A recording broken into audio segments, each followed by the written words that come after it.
Hello everybody. I'll let everybody pop themselves in before obviously fully discussing. Right, why is this not working properly again?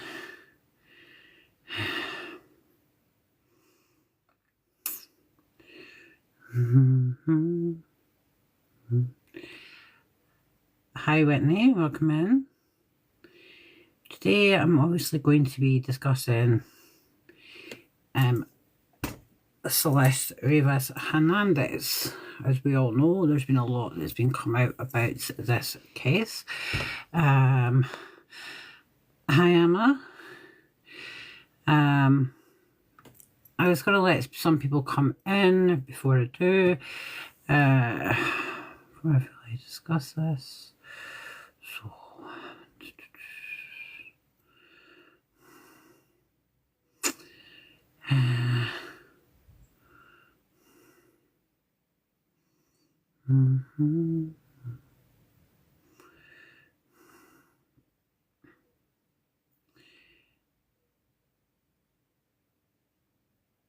as well as obviously discussing this case, I'm obviously going to be discussing some things about online security, specifically when it comes to children. Hi Emily, welcome in. I just thought I'd share out a little bit. And I've got hair in my mouth now. And I hope you're well. We'll get to comments in a wee second. Apologise for some reason I can't find everybody that I normally send this to. Hey, how you doing? It's nice to see you. We're actually going to go live on this when he was arrested, but there's a bit more about the case now that we do know, as well. Like, quite frankly, what happened to Celeste was pretty horrible. Hi Macy, thank you for popping in. Hi David, hi Pope, hi Tiny Holden, hi Antimo. That's fine. Are you going out tonight or are you just having a chill one? For those that are coming in, we are going to be discussing Celeste. And probably discussing a little bit in regards to online security, specifically for kids, because she was a child. In fact, early night, I'm knackered. Fair enough. Nice Friday and early night, sometimes it's needed. Keep thinking today is Saturday because I'm off today, so like, but now this is everywhere. It's all over the internet. It's getting discussed all over. And with the Reddit post that I'm actually seeing as well, because I joined the subreddit for her.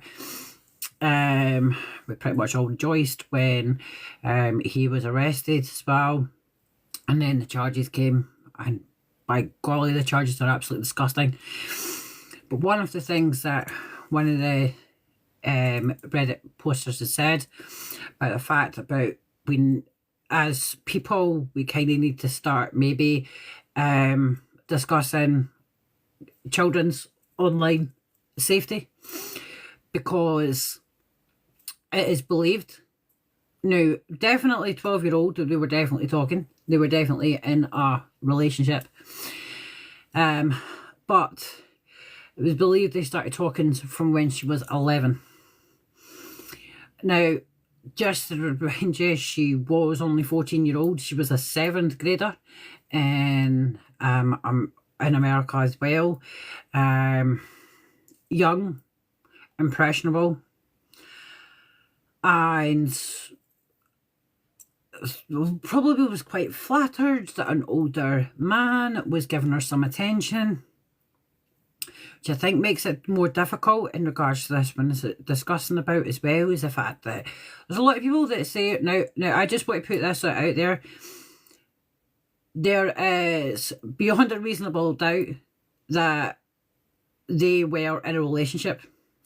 It was pretty obvious that they were in a relationship.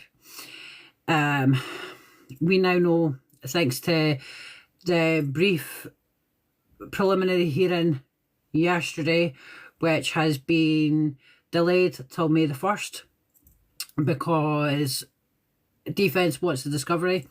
Now, there is 40 terabytes worth of information in regards to this, of what they found.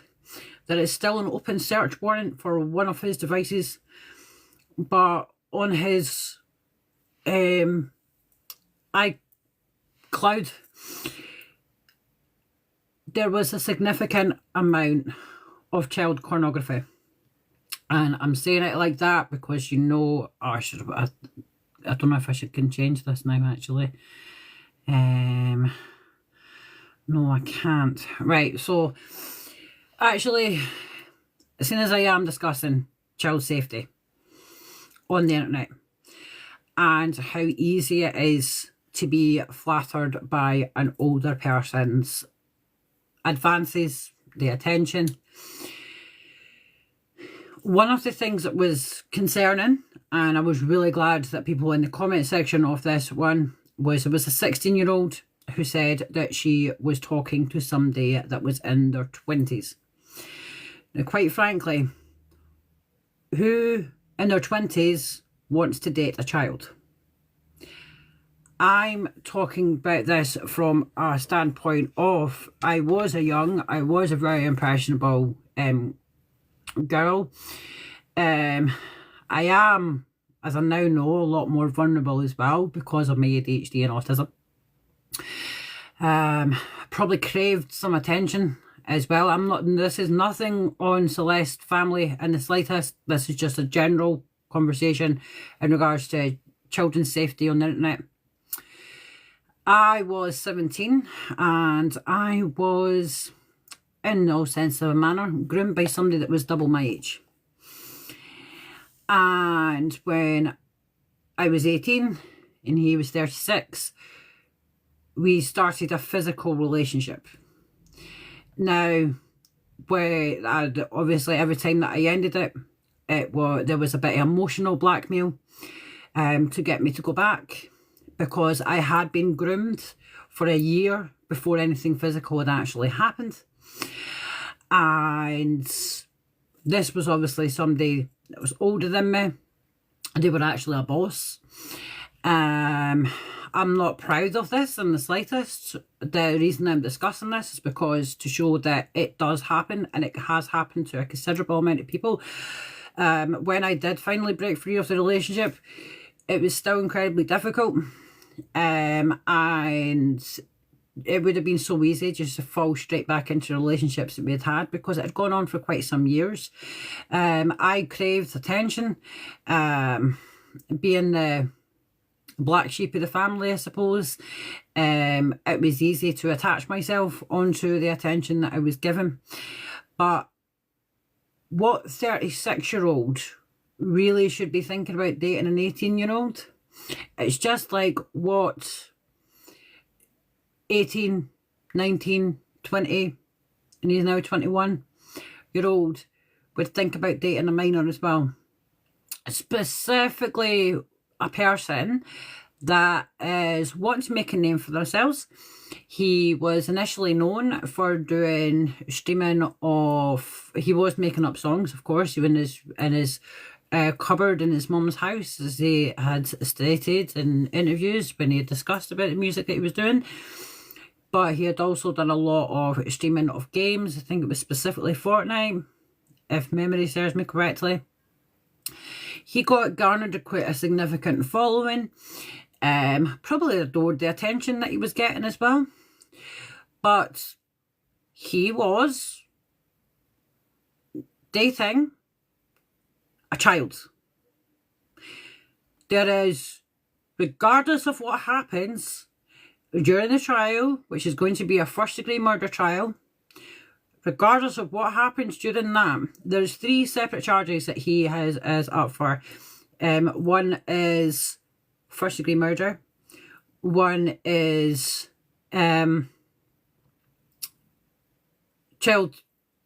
activities with a child, specifically activities with a child under the age of 14, and mutilating a body. Now, even if they decide that he's not guilty for the first degree murder, again, I'm saying this is an even if, they decided that the jury decides there's not enough evidence to prove that it was him, and there's not enough evidence to prove that he had dismembered and mutilated her, there is, without a shadow of a doubt, he will be charged with activities with a child. There is no other way of saying this other than the fact that he is.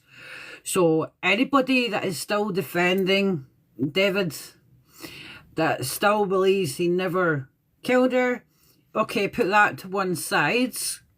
What about the fact that he was in a relationship with her and she was a minor? It is believed that, and this would have been after Coachella last year as well, that on the 23rd of April,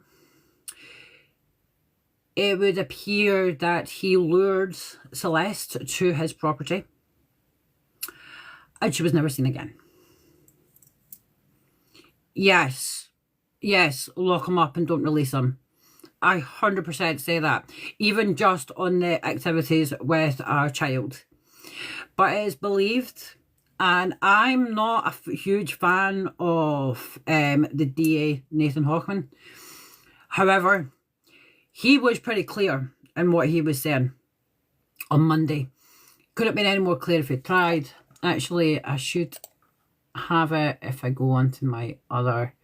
I'll play the audio for that shortly as well, actually. Because I've got that linked up here. Now, Celeste was never seen again, and it's believed that her remains may have been placed in his vehicle beginning of a couple of weeks after, maybe about a week after, maybe 2 weeks after.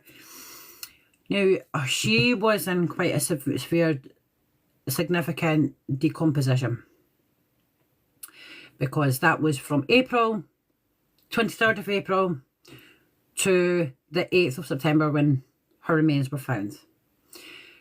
She was in a bad way. She did have the tattoo on her right hand of the shh, which is exactly what he has as well. Looked like it was a couple's tattoo. Again, that couldn't have been done in a tattoo salon or tattoo studio, sorry. Because in America, much like the UK, you have to be 18 in order to get a tattoo done legally. Which just to me, that's a home tattoo, you know. She was underage for that. She was certainly underage for having relations with a man that was over the age of 18.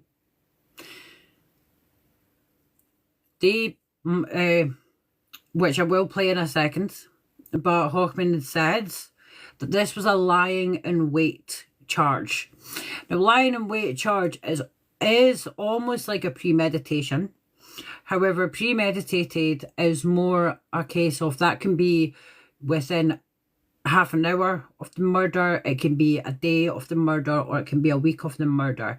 A lying in wait charge is when somebody is lured to a property that could be snuck up on, or it is a case of they were lying in wait for her to arrive and then she was attacked.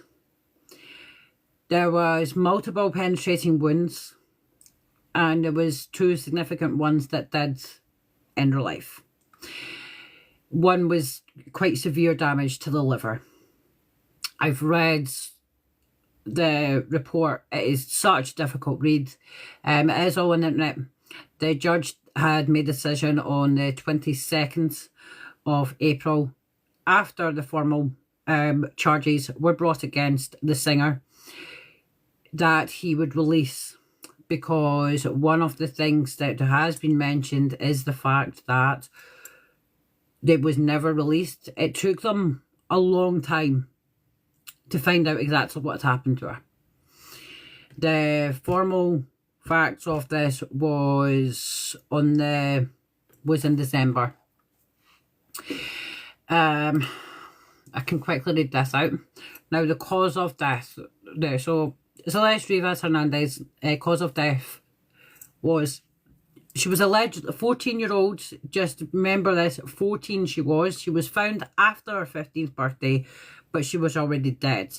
So Celeste will be forever 14, because she never got to celebrate her 15th birthday. She died from multiple penetrating injuries, according to the Los Angeles County Coroner's Office. After months, he was grateful this the information could now be released, not only to the public, but also to the grieving family enduring the loss. The chief medical examiner, Dr. Ode Okpo, had continued to say, it's unfathomable that they have had to wait this long to learn what happened to their daughter. The transparency of the information contained in our findings and reports is essential for empowering the community to make informed changes to effectively reduce fear and allowing the community to take informed action.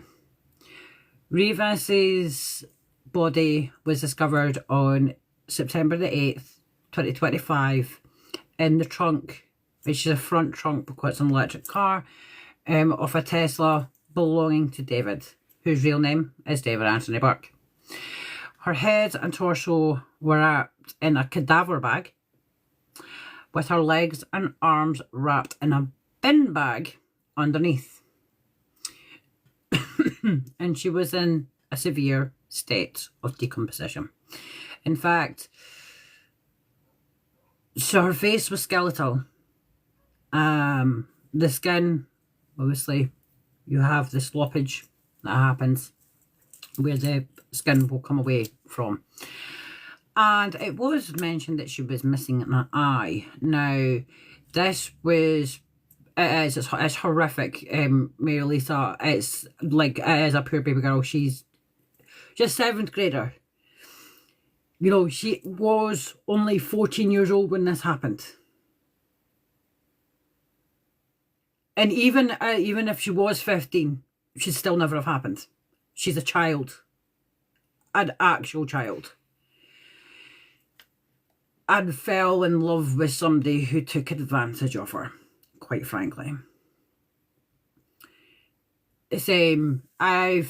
When this had first came to light, when her body was found, I was immediately following the case. I made a mistake in one of my videos that I made. I was supposed to be, for now, when he was cleared or as being a suspect. I should have added the words "for now," but I forgot. But you know, I forgot to add that in. I just gave the gave it this as what the article had stated at the time, but I should have added the "for now" because it was always a "for now." He was always on the radar. Just because you've been cleared doesn't mean you're 100% cleared, unless they say no, that's 100%. He had nothing to do with it. That's the only time that you can say that a person has been cleared. Like a lot of people are get cleared quite quickly, but they are properly cleared. But he was, at that time, he was still under investigation. But you lull a person into a false sense of security. And the DA and the LAPD, they did their work, and their work was very much put out. You know, they had the alibi of him being on tour, until we actually found out. Yeah, it was a mistake, and I felt awful when I did it, and I knew what I was meant to say, but I just forgot to add that in at the end. the end of the sentence. And I forgot to add it in not once but twice in the actual video itself. And I went, nah, once I realised what I'd done. But sometimes these things do unfortunately happen. We're not perfect. We do make mistakes. And when there was investigations, I had obviously said, you know, put out a video of proof of this, you know, I'd mentioned about this. There had been the grand jury. And there was his friends that initially had, when they'd been subpoenaed to be in front of the grand jury, he had said no, they tried to get out of it. His lawyer tried to speak on his behalf and say, no, you know, you can't do that, but we're not going to do this. And then it sounds like he sang like a canary, because he has done some things where he has blasted David, who was once his good friends, and he has said that he was in a relationship. It was very well known. There was multiple questions in regards to her age. You know, David liked to hide things. David liked to make things obscure. I have now seen TikTok comments from 2024 on his videos where people are saying, yeah, well, how about doing a video about the missing 14-year-old Celeste? It was a 13-year-old missing Celeste. Anyway, you know, when she was missing. I've seen this, like, it was very well known. I literally watched a video of today of it was a chat in David's Discord, and she was clearly there talking. Now, for transparency as well, during the autopsy, during the medical examination, there was no signs that Celeste was pregnant. So this wasn't a lying in wait to cover up a pregnancy. This was potentially a lying in wait to kill her, because he was going on tour. He wouldn't be able to take a minor with him. Hell no, he wouldn't be able to take a minor with him, because she was only 14. She would have had to have got a parental permission to take a child there. She was classed a missing person. The missing posters were all out there. And she would have been at home. And it would have taken much for her to go public with this. She wouldn't have had anybody controlling her at the time. David couldn't have that happening now, could he? He had to make sure in his mind he wanted to eliminate this. He wanted to take this, you know, make this go away. And he thought the best way to make this go away was by murdering her. I am wondering if there is other people involved in Celeste's murder. But at this precise moment, there's been one arrest. And he has 3 charges. Now, I am going to play what Nathan Hawkman said on Monday, because David Anthony Burke, the musician known as David. The charges. Today I am announcing the charges against David Anthony Burke, the musician known as David, spelled D4VD, in connection with the brutal and horrific murder of Celeste, a 14-year-old at that time. These charges include the most serious charges that a DA's office can bring.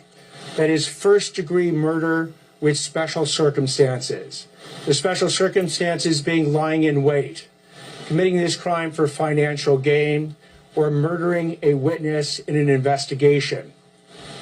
Sorry.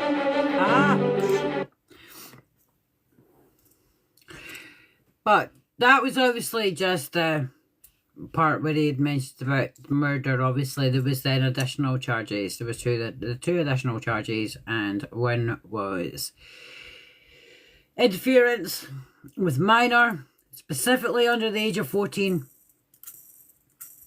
and the mutilation of corpse. There's no other way to put this other than the fact that David Anthony Burke, the disgraced and shamed singer, is a pedophile. He is a predator. he preyed on a vulnerable child.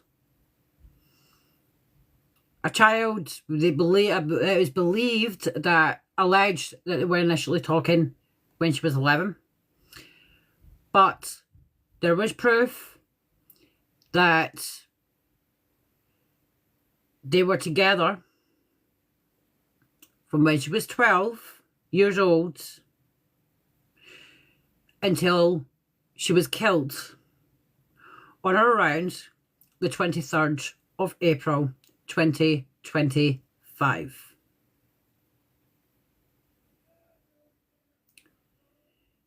No one at all can truly continue to defend this. And to be fair, one of the things that I have noticed, initially I was seeing the free D4VD, and then Hawkman started talking and put it all on the table, which included the lewd and lascivious sexual act with an individual under 14-year-old, and the comments shifted. The comments on that live very much shifted, and I was glad that it did. And then I jumped down from the live and then did the video, because at the time Hawkman and the police officer were still discussing. They were still when I did the video, because I was like, no, finally, because I put out that we'd had an arrest. There was, the comments got deleted. There was somebody that I decided they were going to defend, and because I cross my videos, depending on what they are, onto my YouTube as well. And any comments that were defending David were getting deleted, because I was not having anybody defending him at all. And that was when he was just arrested. Then when the charges were put out, there was a silence, absolute silence in that video. There was likes, but there was silence in that videos. And I went, yeah, because the people that, this is what I'm saying about the shift, there's no excuse. There's no excuse of an adult having physical relations with a child. No excuse at all.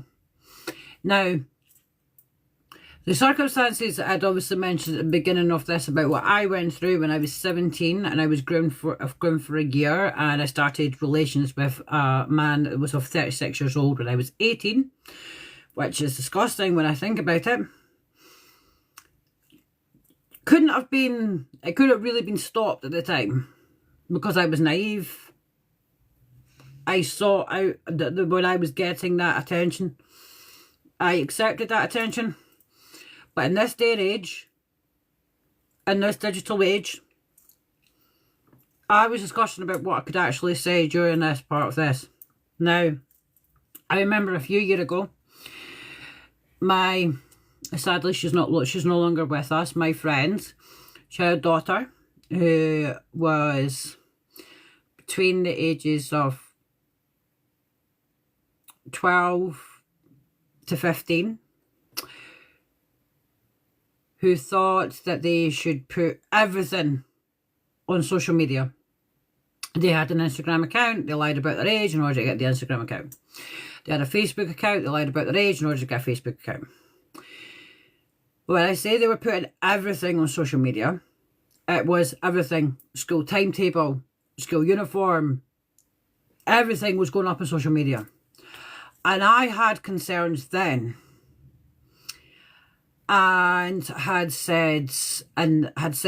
asked her parents permission to show this young girl printouts of, and now I've not been able to find this since, so I don't know if that was ever true or if it was just a fear, but this generally can happen. There was a teenager in America who had put up all these pictures of herself online. She put up where she went to school. She put up where her home was. She also went as far as to say when her parents were out. this person that had followed her. I think it was through Facebook, if I'm not mistaken. I mean, this is going back a bit. This is when MySpace and Bebo was still a thing, so Facebook was quite in its infancy. I suppose a lot of the online security at that point, it wasn't quite as strict or as stringent, or, you know, as what we think, but what do you think that it is now? But when I was that age, we went under aliases when we were on the internet. We never gave out our name, our address, our real age. We would say, even if it was the ASL, which was the age, sex, location, we would lie. You know, because that was what we were programmed to when you're on the internet as a child. This is how I was programmed, at least. You lie, you don't reveal this, you don't reveal this, you don't reveal this. But this girl in America, this isn't Celeste, this is obviously just talking about online security, had posted everything. And obviously my friend's daughter was doing the exact same thing, and I had extreme fears of this. This girl in America, she had posted a picture of her sitting in the swimming pool of her family home and had mentioned that her parents were out. The person that was stalking her was a much older gentleman, not a gentleman, much older man, predator, who had followed her, had decided to turn up at her door. She answered the door, and that. Her parents came home to find their daughter in her bikini with a... Now that's an extreme measure, but then at the same time, isn't what happened to Celeste quite an extreme measure as well? Now I specifically asked my friend and her husband, who was the parents of the person that I saw, the child that was putting up everything on social media. From, you could see where what her door number was, you could see where she lived. The Middle East, that's horrible. Like, I literally had to, there was a reason why I got to that, obviously, when I saw this other girl putting all this stuff up on, especially when it was the timetable with the school emblem on. And I panicked and I went, she can't do this, you know. And I spoke to him. I sat my friend and her husband down. Obviously kids were at school. And I said, I have quite considerable concerns. I brought up their daughter's social media feeds, and I was showing them what they were putting up. And I was like, that to some people, this may seem like completely innocent things. But then I had it all saved. I brought my laptop, I opened up the laptop, I showed them the article that I'd found, the pictures. Never quite showed the whole, you know, the girl's body, but description about what had happened to the girl. And I said, we need to, yes, it is an invitation for that, exactly. I mean, at least that's 100% agreed. It is like an invitation for peace, and that's what I was so afraid of. And there's only so much that a person can protect. I understand that. I am fully aware of this. But it came to the point that I was so concerned that I had to speak to her parents and be like, you know, this is what she's doing. But here's what I'd like to do. I'd like to show her this article. I like to show her that I would want to scare the living bejesus out of her. I want to show her the worst of the worst that could generally happen to a child if they're putting so much on social media. And with her parents' permission, I was given full permission to show this. Now, I scared the girl. She did delete the things that anything to do with where she lived. I got her to turn her snap maps off, because at the time that was quite a new thing, the snap maps of the locations. I had her privatize her Instagram, her Facebook. I was doing basically, I was doing everything possible to protect this child, because she was just a child. And I get thanks for that. I got thanked a lot for that. The girl at the time, she didn't. She did the same to my children. The worst sometimes needs to be shown. Yes, I agree. The worst does not sometimes need to be shown. And the reason that I'm talking about Celeste is, as much as it is current news, this is ongoing. We are getting new things that are every day, like yesterday, about the significant amount of images that he had on his iCloud. But thank you, Chris. The conversations does have to be about online safety, and I would never like this to happen to anybody else, but it's so easy for the smallest thing, right? Who doesn't remember being a teenager? I know I do, right? And the smallest thing was like the biggest thing in the world, you know, and you know, you run away, maybe. Well, I did try to once, and I got taken straight back home. But you know, I think a lot of kids maybe have done that. I was only a kid. I was only in primary school at the time when I did that, so you know, I wasn't even a teenager. But I pushed a certain limit with my parents. But obviously this is different now. Bear in mind, I'm 41, so when I was a teenager growing up, you know, we never had the access to social media as what we do now.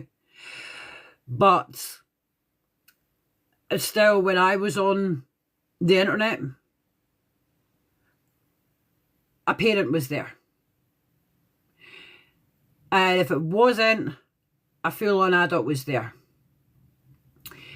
There was always some sort of supervision that I had when I was growing up. And yeah, it was, you know, back when I was a kid, there wasn't any of the stuff that's going on.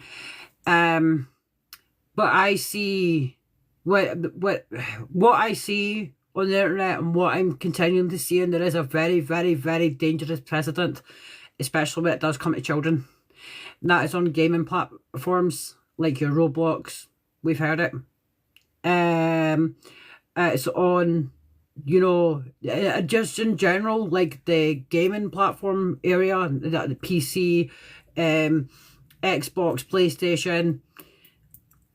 It does open up children to a lot more, and it makes them even more vulnerable, not just because of their age, but just purely because they can be speaking to absolutely anyone.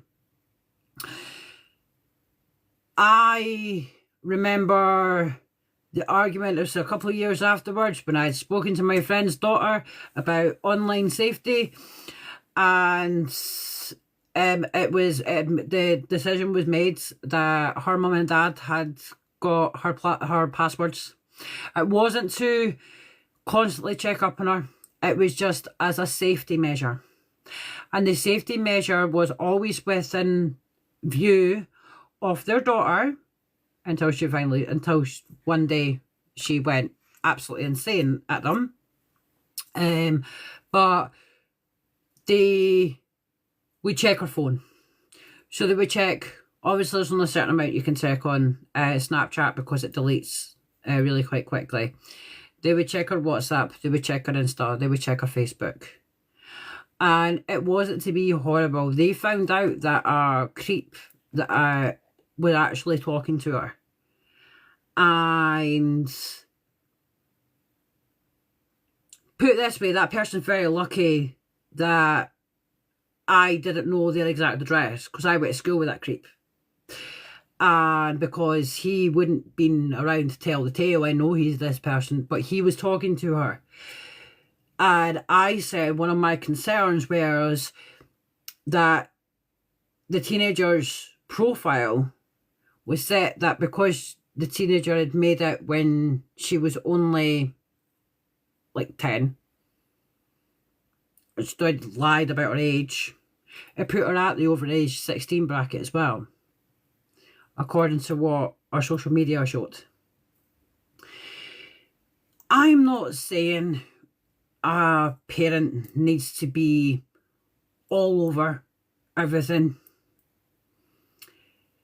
I saw the quite considerable fallout that had happened for a while when my friend was checking her daughter's phone, and then we found the creep. And it was a one friend in common, which was me. And when I saw this and I saw some of the messages, oh, you're so pretty, you're so nice, it was obvious this girl was a child. There was no mistaking this girl was only a child. She was an early teenager, and he was sending those creepy messages to her, and I'm like, no. And I generally didn't know their address. But if I did, I would have quite happily let their dads let her dads go down and do whatever. Now that's going back 9 years ago now. And obviously we now have a lot more advances, and we'll have a lot more platforms on social media. Just be aware, children are not meant to be our friend. I will take the shouting as long as safe. Yes, that's what I was going to say. That's going to be my next point. Now, there is a lot more on social media. TikTok is a 14 plus app, 13 plus app. It obviously you can't go live until you're 18. But given that even Kim Kardashian's child went live and she's not 18, it means that even a celebrity's daughter's age is wrong on this app. Because according to the guidelines for TikTok, you can't go live until you're 18, because I had to do an age verification thing as well on my backup accounts before I could go live, just to prove that I was over the age of 18. People can get away with it. That's also the worry. But like, what would you prefer? I'm asking this to parents in general. What would you prefer?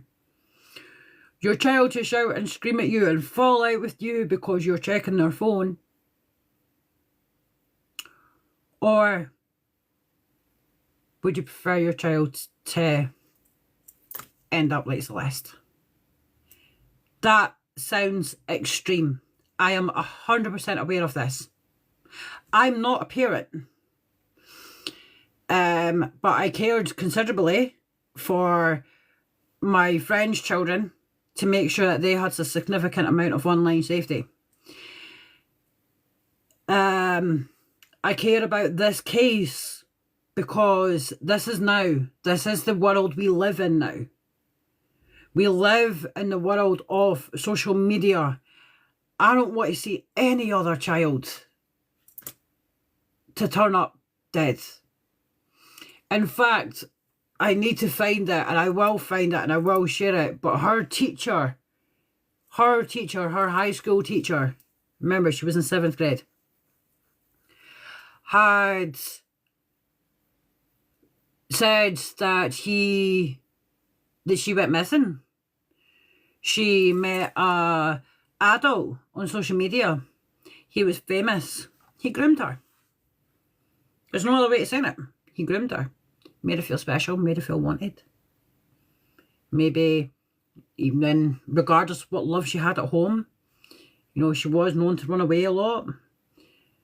And when you think about it, she started running away because of who she was in contact with. Because she was in contact with a predator. And he said that now his ex-pupil has been found dead in a Tesla. And he had to tell his pupils that. So, as preachy as it may sound, or as much as anybody that's maybe watching from the For You page, it may think, oh, well, you're not our mum. You can't understand. I can.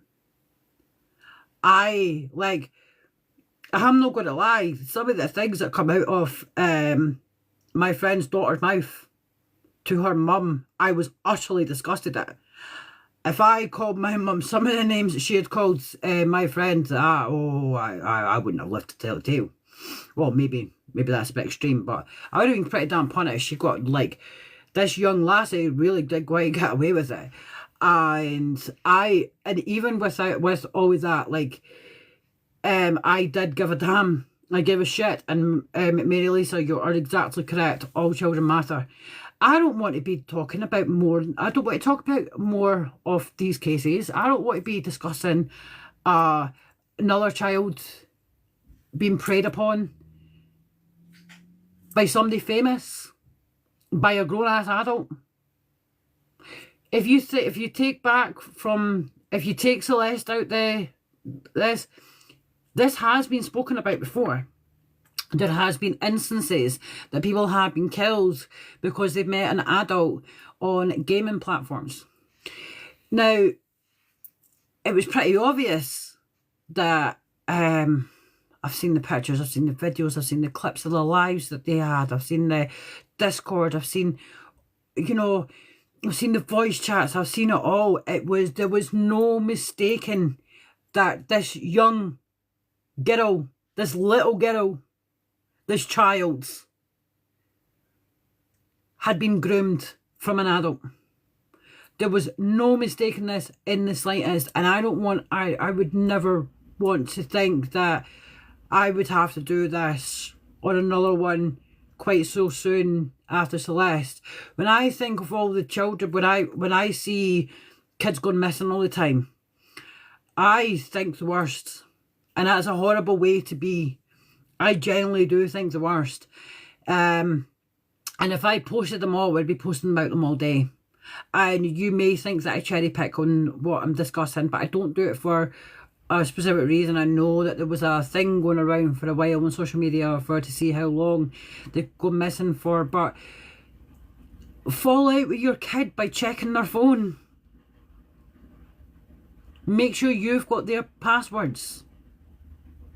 If it's a fingerprint, make sure that there's a pattern or a passcode or something that can be used to bypass that.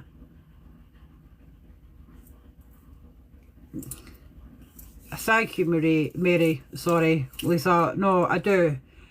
I generally do give a shit. It's one of the things that I've always said. I cover a lot of cases. And the most difficult case, and I think a lot of true crime content creators will say the same thing, is children cases. And this is a children's case. She was only 14 when she was murdered. And I'm not putting the responsibility on the parents' heads.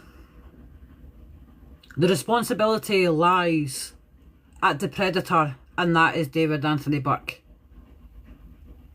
He is a predator. He preyed on a child. He probably managed to get into your insecurities.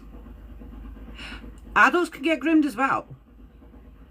Adults can get groomed quite considerably, especially if they've already got some vulnerabilities as well. There's a creator on the app that preys on vulnerable adults, which I might talk about that at some point. So it doesn't just happen to children, but children are the most vulnerable, no matter what. Children, and actually, although I'm not disputing that adults can't be just as vulnerable, because adults almost certainly they can be. Very much so. I'm going to take Celeste down because obviously we're not going to hear much more about this. Just to say as well, yes, there was drugs that were found within her body during the autopsy. There is 2 digits that are missing, and that's her pinky ring and her ring finger on her right hand. This was on her left. People are saying that it was a David tattoo that was there, but I've not seen the actual proof that she had a David tattoo there. So again, that's just alleged. He says maximum sentence he can get is a death penalty. I hope he gets it. David is currently in a I should be grinning. I know this. Wait now, I'll see if I can see the picture. I'll see if I can find the picture. How do I do this again?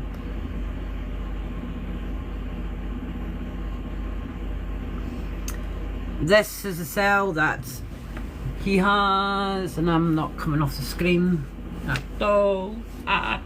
Sorry. This is his jail cell. There we go. This is his jail cell. He has no TV. He is not on Self and Alive and Watch, surprisingly. He has no TV. He's allowed a shower every other day. And when he has the shower, that is when, and I'm slightly off screen. I'll go through them in a second. No TV. He's only allowed to shower every other day. He is only allowed to make phone calls on the day that he has a shower. He's allowed yard space. Yeah, it is nice to see. He's allowed, obviously, yard space for 4 or 6 hours a week, which is not much when you think about it in the grand scheme of things.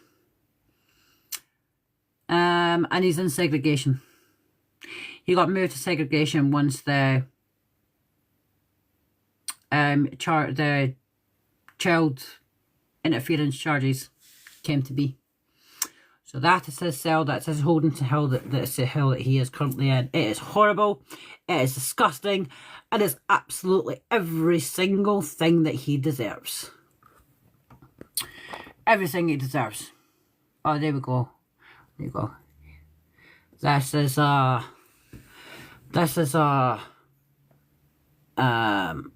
is what he's got.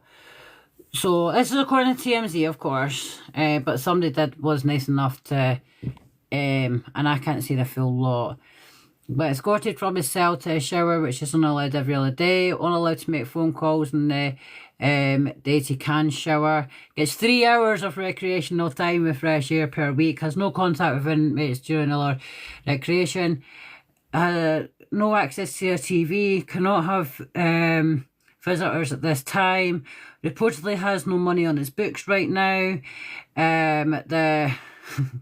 The cement source described the facility, the enforcement source, sorry, described the facility as dirty, smells and wild, and he is not on suicide watch. But he deserves absolutely everything, every single thing that he gets. There is, without a shadow of a doubt, he deserves all of that.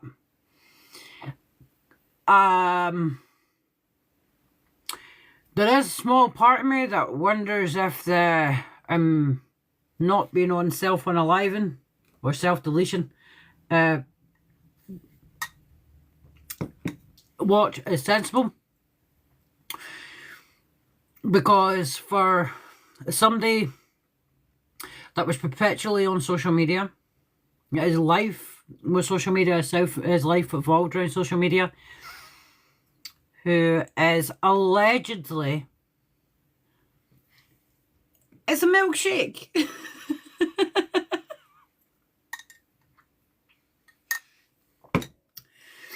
Consuming substances featured in this live could harm your health. That's nice.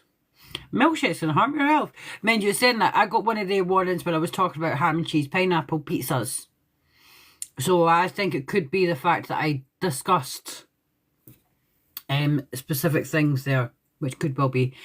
Now, also, it is alleged that Burke likes a little bit of the alleged game. Oh, I didn't realise I'd been on for an hour already. That's crazy. But yeah, it's horrible. I will continue to speak about this. I will also continue to speak about social media, the dangers of this as well, specifically for kids. And like I said, is it not better to have a screaming match with your child maybe for them fall out with you for a couple of days rather than them turning up unalived. Because, like I told you, the story that I had to say to my friend's child, I had to go for the extreme. I had to go as extreme as possible just to get it through. That I wasn't saying it just because I was an adult or I was fake worrying about her. There was a genuine concern of what they were putting out there. But this is also a little thing for adults as well. There was a live, this has been discussed about, I don't know who the person was, but the mum was getting their child ready for school. They were doing their hair. Child was in full school uniform with where she went to school on her blazer. That's put the child at risk. So parents, guardians, etc. need to be responsible in that regard of making sure that they're not sharing things like this. I see the first day of school pictures and I always smile when I see stickers over things, and I smile even more when I see it's the settings for etc. is set on privacy.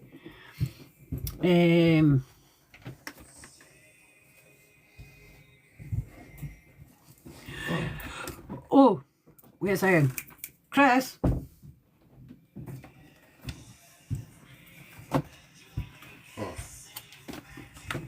Well, I've already got a consuming thingies, so I mean, I suppose having a little fig right now is not going to do any harm because it's already up there. And I apologise if anybody doesn't like this. Now, my best friend is gay.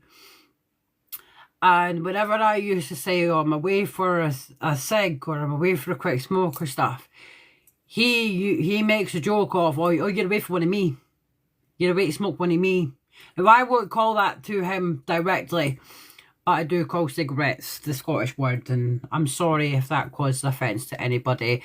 It's something that I am trying to actively get out of the habit of saying. I've actually said this before in a live as well, that it's really quite difficult for me not to.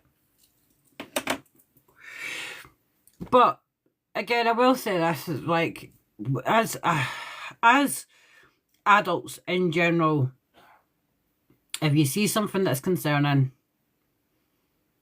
and that's if it looks like there's a predator situation. One of the things that blows, yeah, it is a habit. One of the things that utterly blows my mind is the property that he lived in, where it's believed that Celeste died in, was rented out by his manager. If that's the case, the manager knew. It was all over his Discord, it was on his Instagram, it was on his Twitch, it was on his TikToks.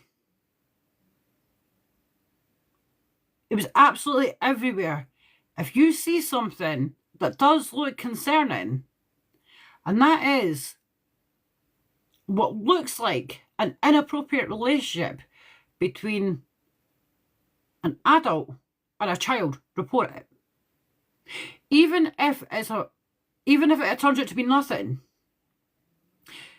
is it not better to report something like this rather than just letting it slide?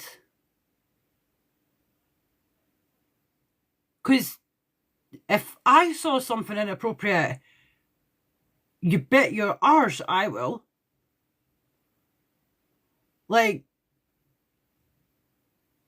just in general, report it. Because you kind of have to. Don't, you know, Mary Lisa, what you said earlier, yeah, I would prefer to be wrong as well, Mary Lisa, exactly. What you said earlier, I'll see if I can find it because there's a lot of like things.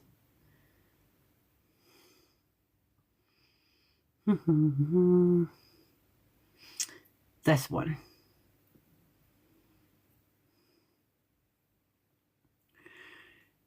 Exactly what you said during that.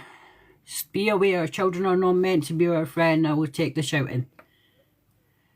I can't see it all, but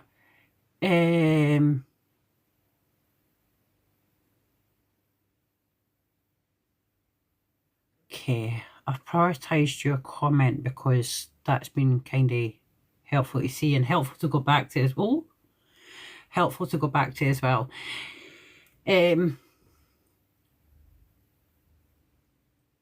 You were kind of not, like, even as an auntie, I can be your pal.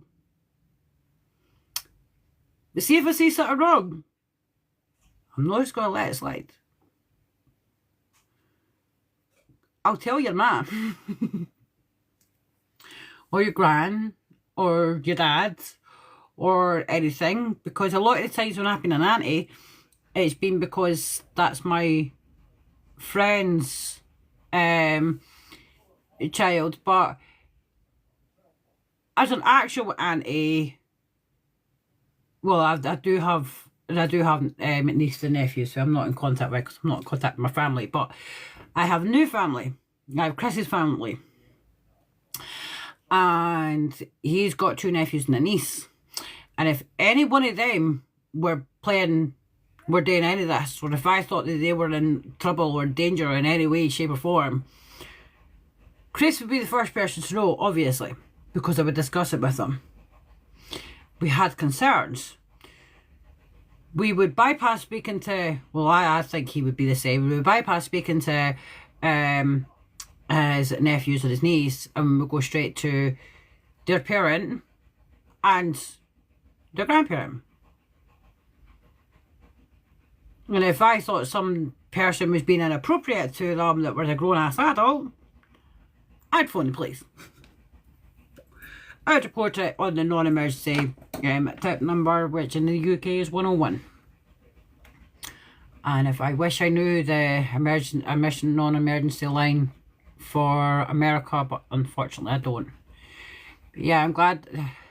Thank you, Lisa. I'm excited, and I know, like I said, I don't want you to think that I'm doing this to be preachy, to tell you what to do. We just really have to be aware. Very, very, very much aware. We do live in a digital world now. Like, everything's digital. The world is fucking digital. So we do have to be as aware as we can.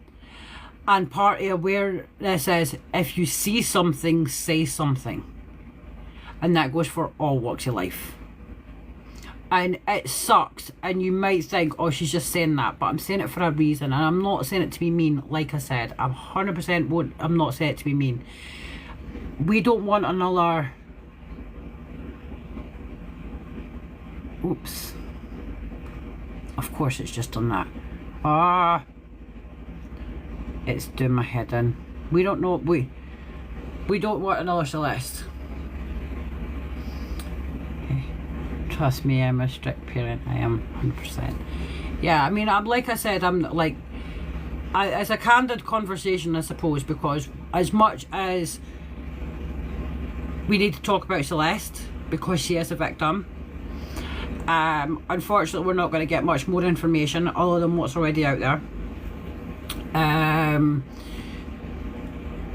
don't want to keep discussing about how it was, because I forgot to change my settings, so that's why I've been very careful about what I was saying as well.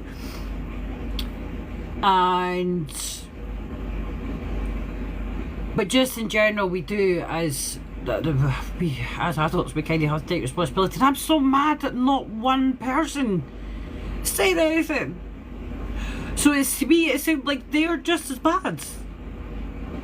His manager, his team, all the people.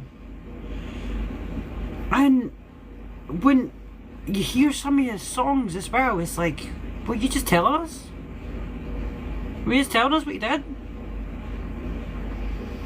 I know that the video artwork and stuff wouldn't have had anything to do with him, but he would have had to.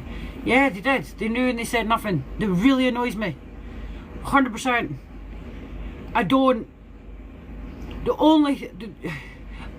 So for them, it was a money thing. So I want there to be more charges. It can't just be him. He's evening, Tara. Sorry, I'm off on a wee rant. It can't just be him that's held accountable for this as well. There has to be other charges. Who was the person that was moving his vehicle when he was on tour? They would have known. The vehicle would have stunk until the vehicle was abandoned and then impounded and then the smell and then them investigating and then what they found. Months. The smell would have been utterly horrific. The insects that would have been in beside that poor girl as well. Just on a generalised basis, like who was moving the vehicle, who was just as complicit in this as well. They may not have committed it, they may not have dismembered or mutilated, and they may not have done the interference of her, but they knew. They knew, and they did nothing. So it must have been monitored again for them as well. Had to be monitored again for them. The fact that it had been getting discussed about since 2024, when she was reported missing, that was the girl that was seen in his Instagram pictures, on his Discord, the conversations it was, his live streams. It was all there. All of it is Twitch. That was what he'd done the other live streams on his Twitch. It was all there. He even said, responded to somebody, are you a Fed? When they asked if Celeste, who was hiding really quite badly, was his girlfriend. And he asked, are you a Fed?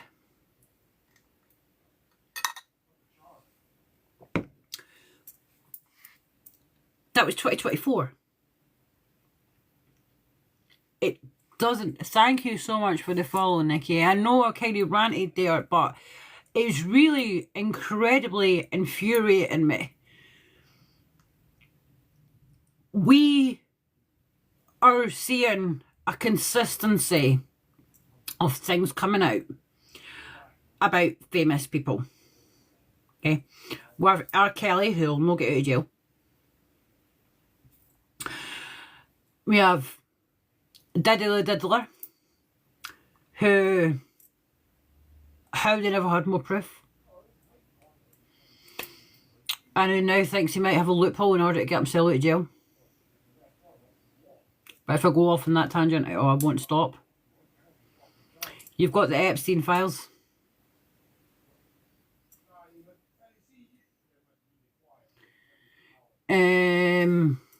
Epstein files being quite a big one. So many people in power, and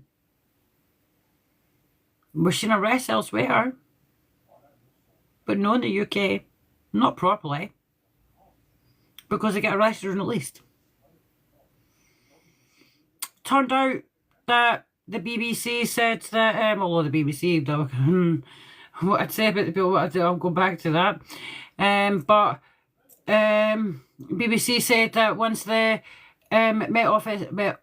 Met Police decided to stop investigating Epstein, he had then rented a London apartment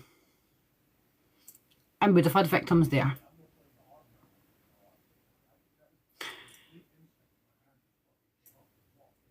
We have your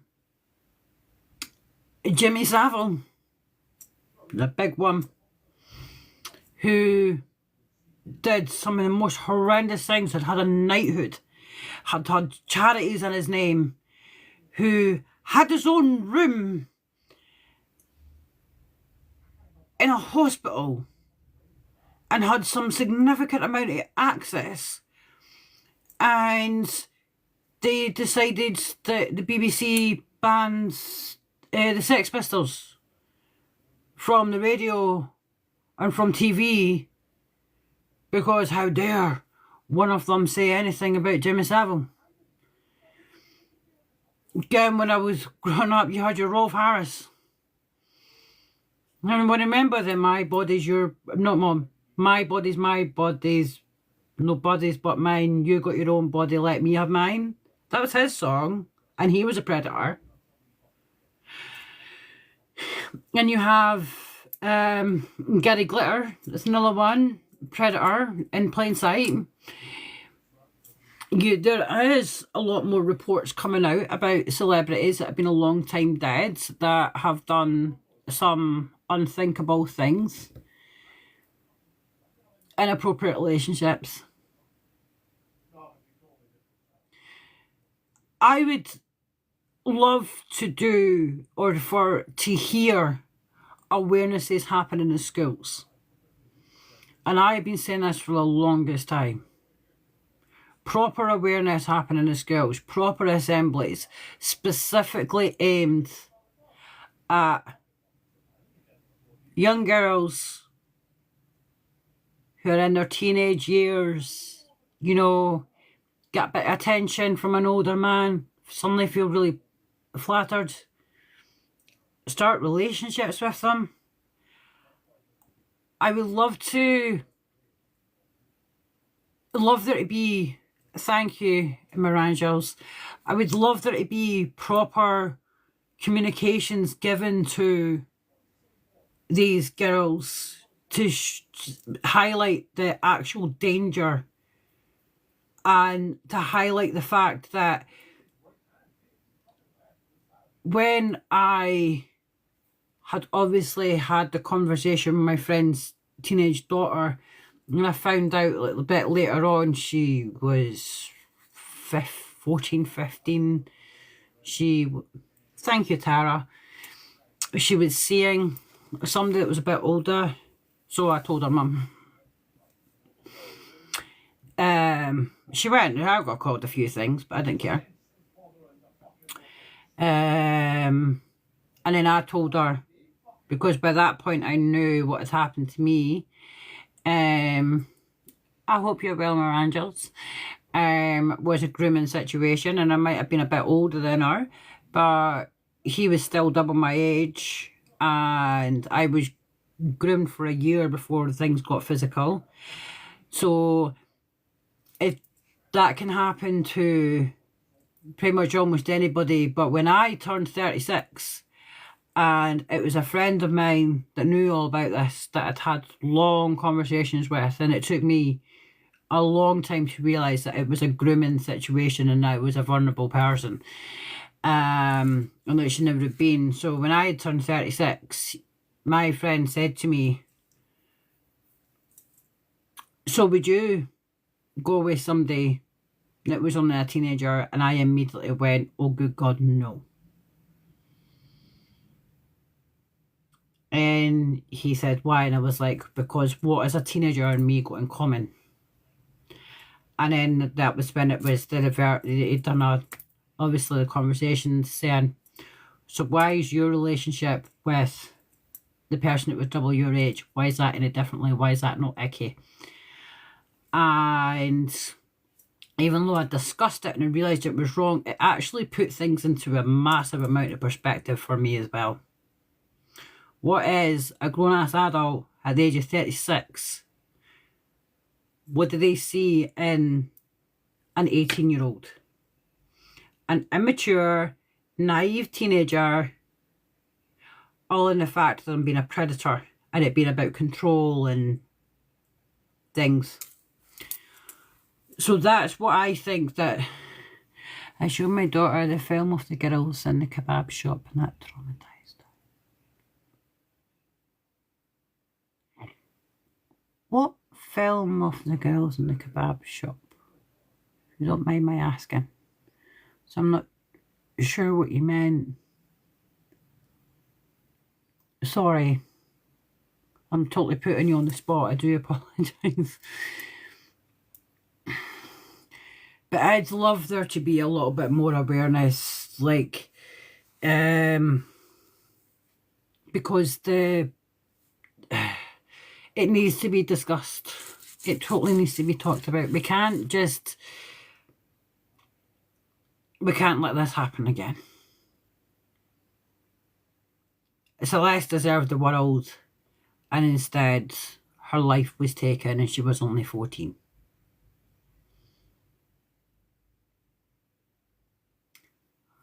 Can't remember what it was called. What if it was episodes about grooming? Oh! Are you meaning the English one? It turned into being a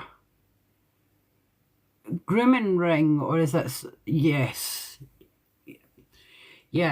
I was horrified at that type of thing was going on. I remember watching that and going, oh my God, those girls. And I felt so bad for them. Can't remember their names. But I do think that it's come to a point now that we're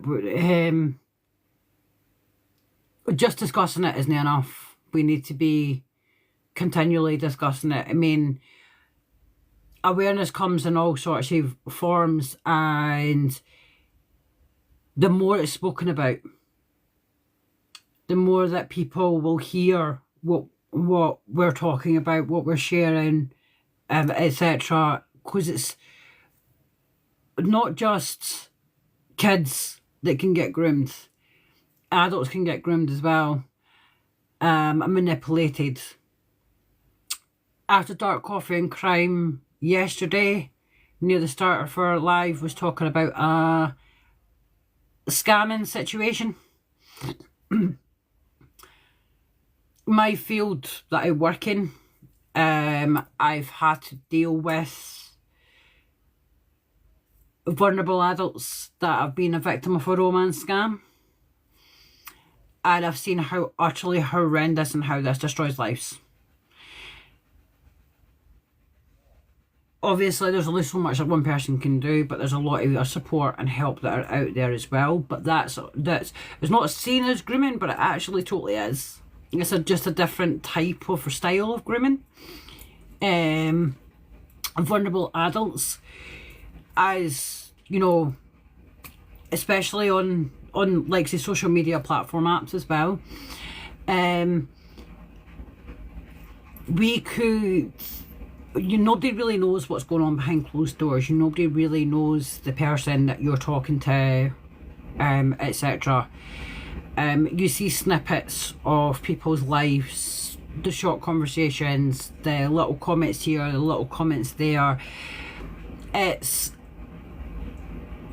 And what you can push to the world could be very much different to what's actually going on in here, for example, or going on in the place around you.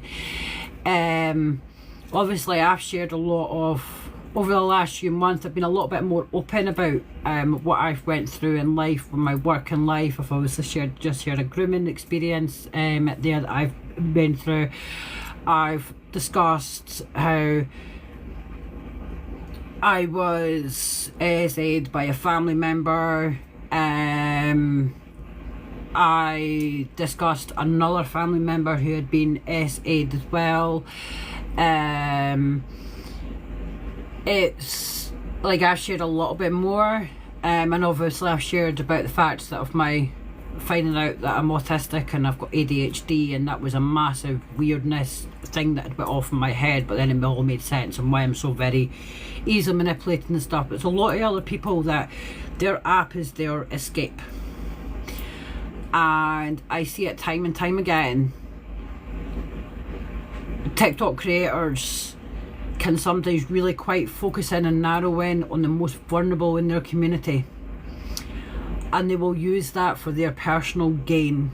They will gain their trust, they will get them to share their lives, and then once this person is no use to them, they argue with them, they question them, then the shit literally hits the fan.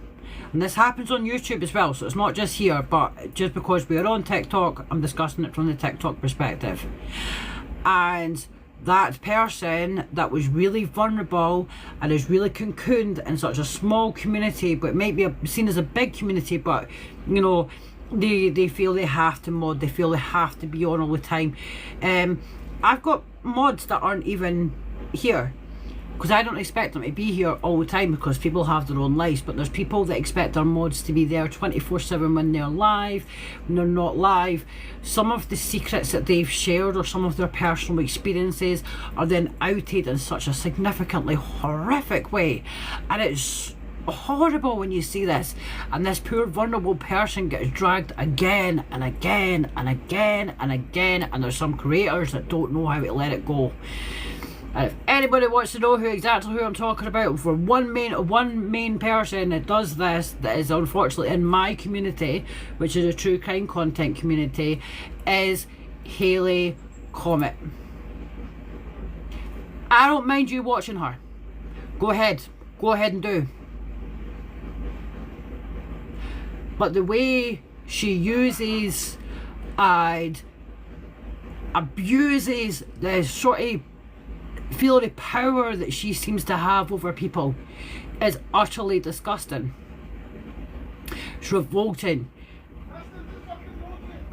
Yeah, I had to. It was coming. It's been coming for a while. I've refused to say anything, but I had before, and now I'm done with. I'm talking about vulnerabilities. I'm talking about vulnerable people on social media.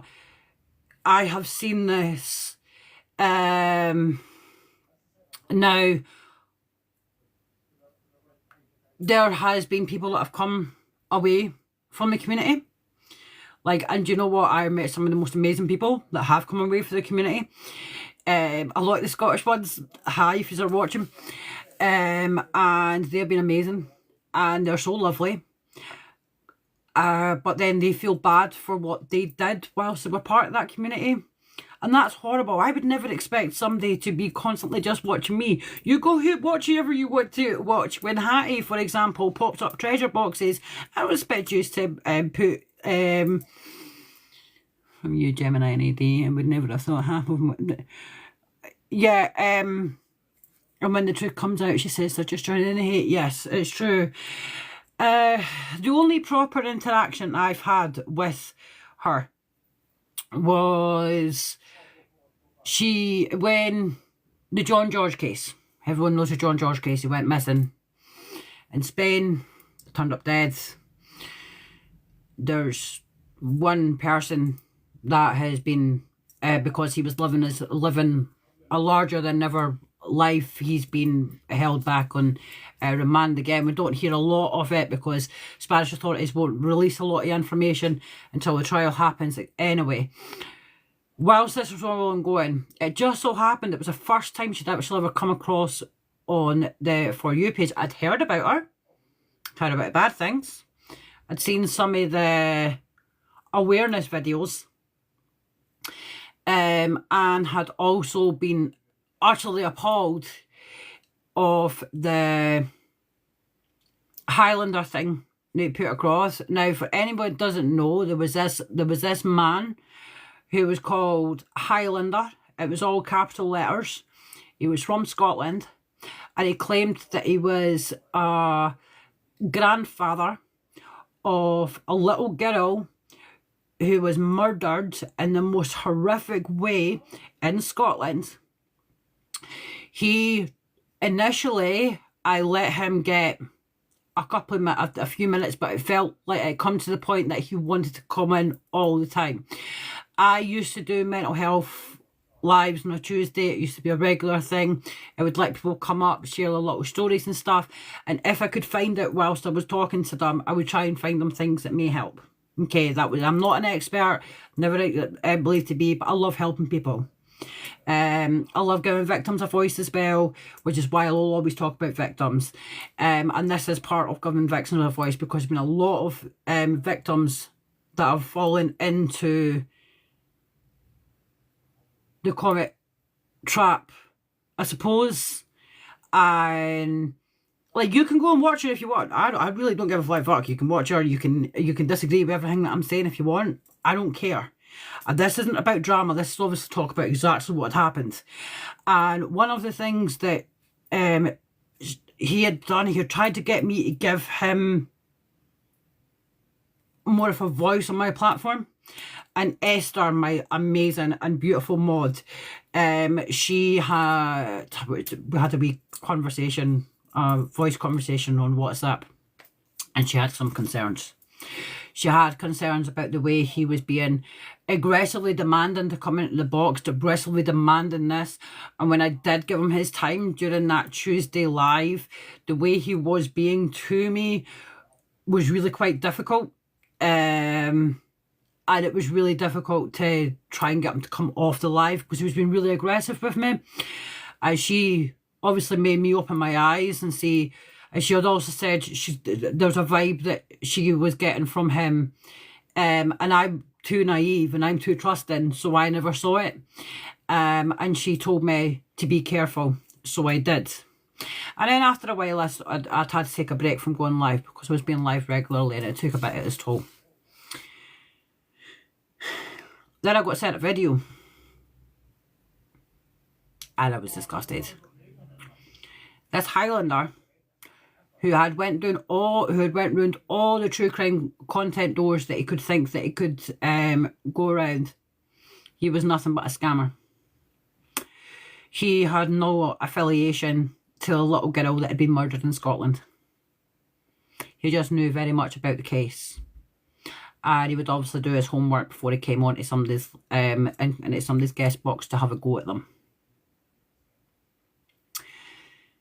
It was difficult. It was really confrontational. It was horrible, really horrible. I remember when I was guest boxed in After Dark's live. It was me, After Dark, and Michelle that were all talking about the Letitia Storch case and how the pictures of Garen's autopsy pictures was out there, and we had talked about the fact that we would never show pictures of that out because that's really incorrect and that's really wrong. We certainly would have put it behind a paywall as well, that we will talk about victims until we're blue in the face.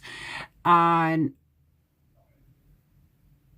yes, Tara, it was horrible, and Mirangels, it was disgusting, but he was having a go at us and I felt guilty because I had just been live and said everybody over ADs, and I was guest boxing because of what we were talking about, and I felt so guilty because he's asked to come up, he's come up and then absolutely having a massive go at the three of us.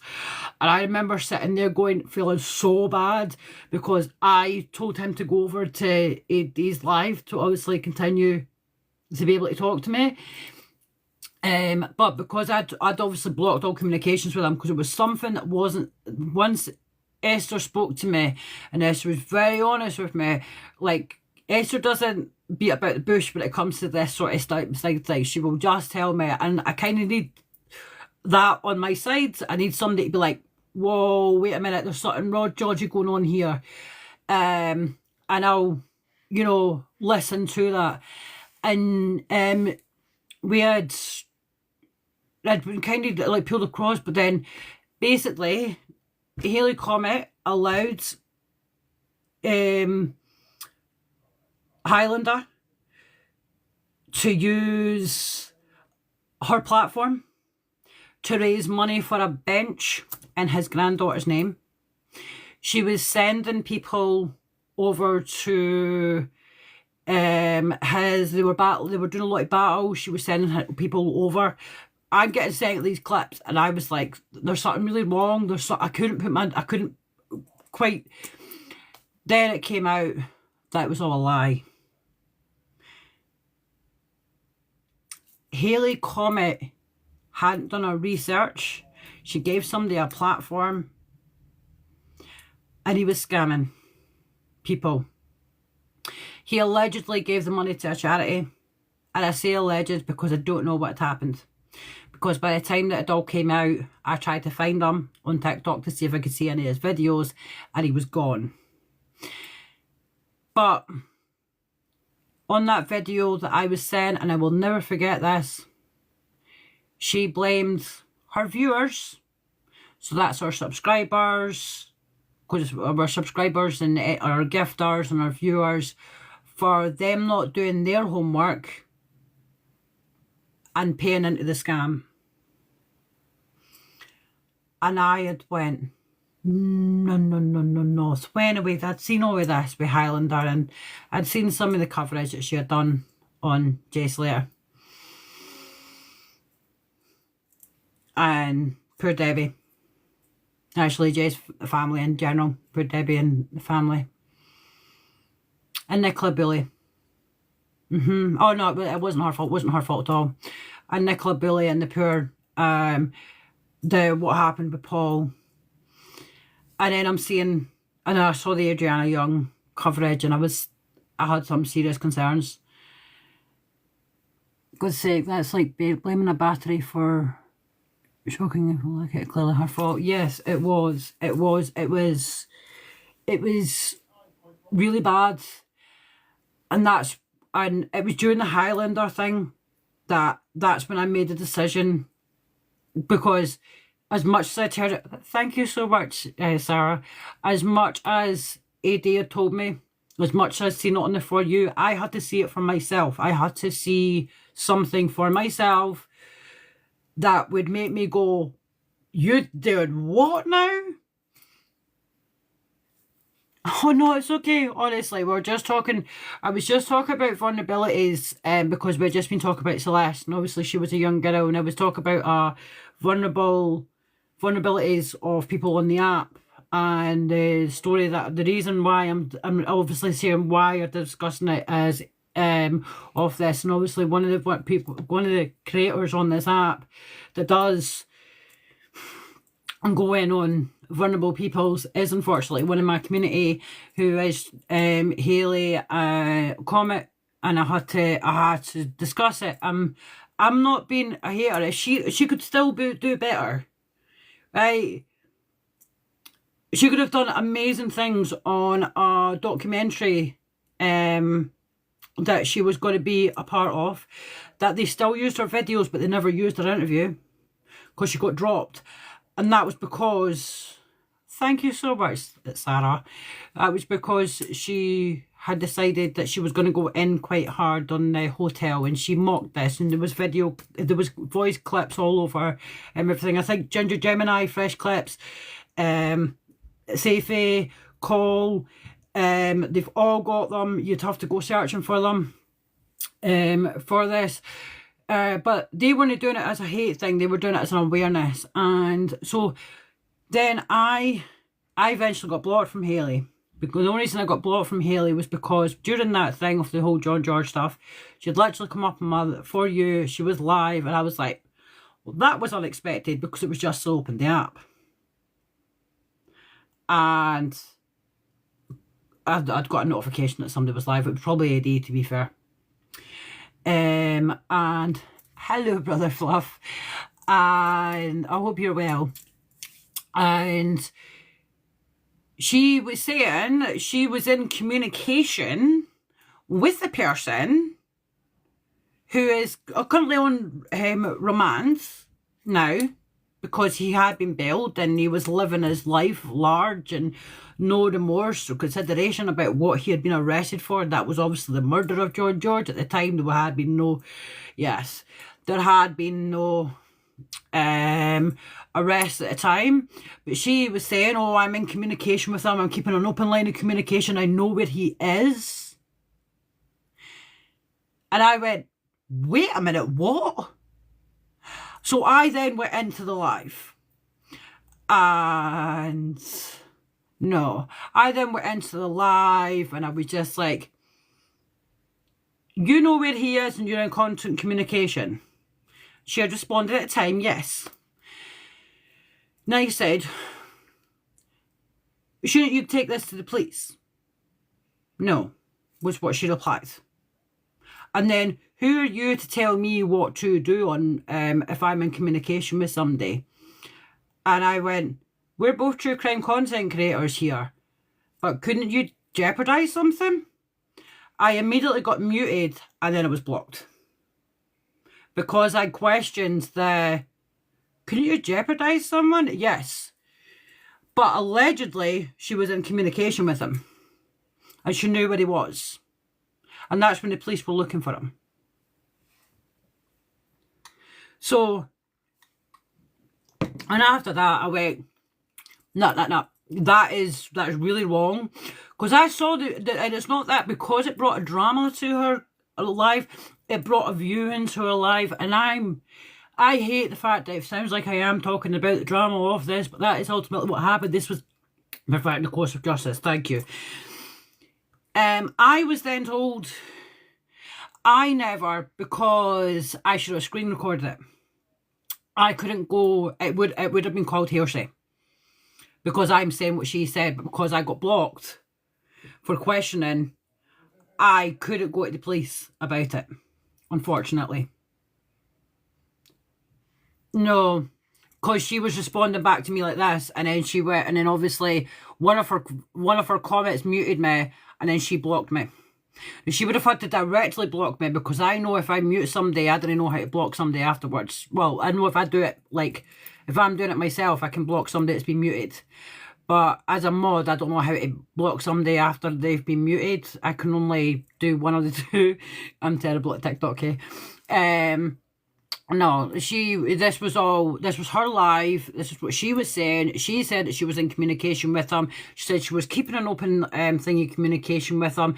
That blah, blah, blah. It was her right as a criminologist, investigative, blah, blah, blah, blah, blah, blah, blah. And she's talking about the case and stuff. And I went, and for me, it was no, that's wrong. And I never thought about screen recording.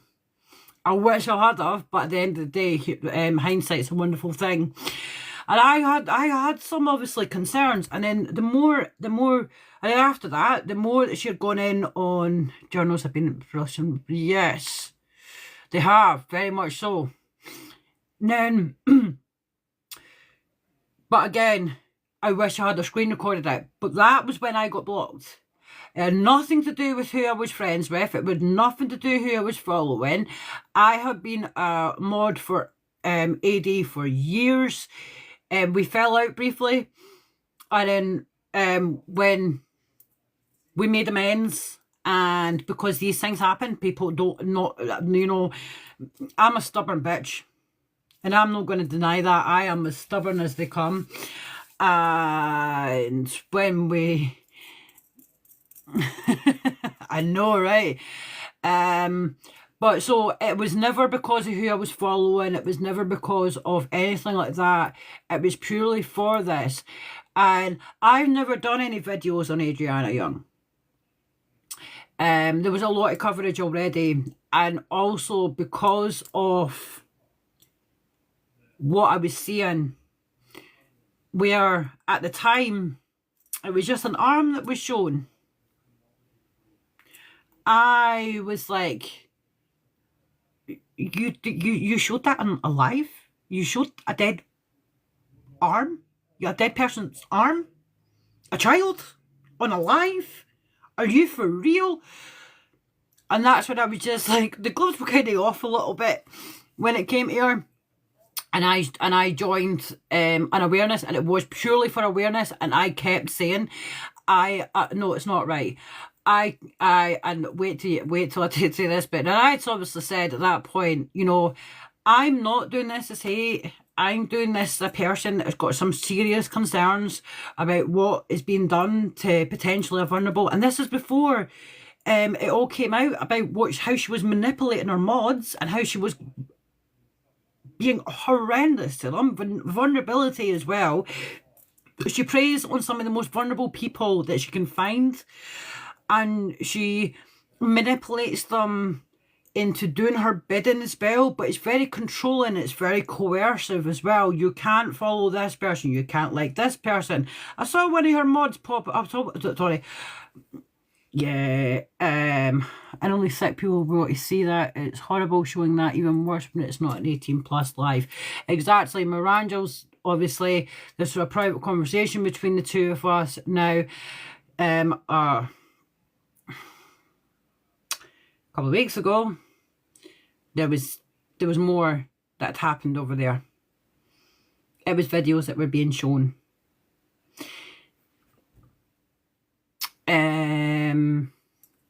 It was videos that the video was being shown, and you saw her pulled from the pool, and it was on repeat, and it was shown again and again and again and again, and then it was zoomed in pictures of a child who was no longer here, of the mouth and nose, of the ear, again, back again, of the arms. I don't know if more was shown. I was utterly disgusted. I couldn't do anything on this account.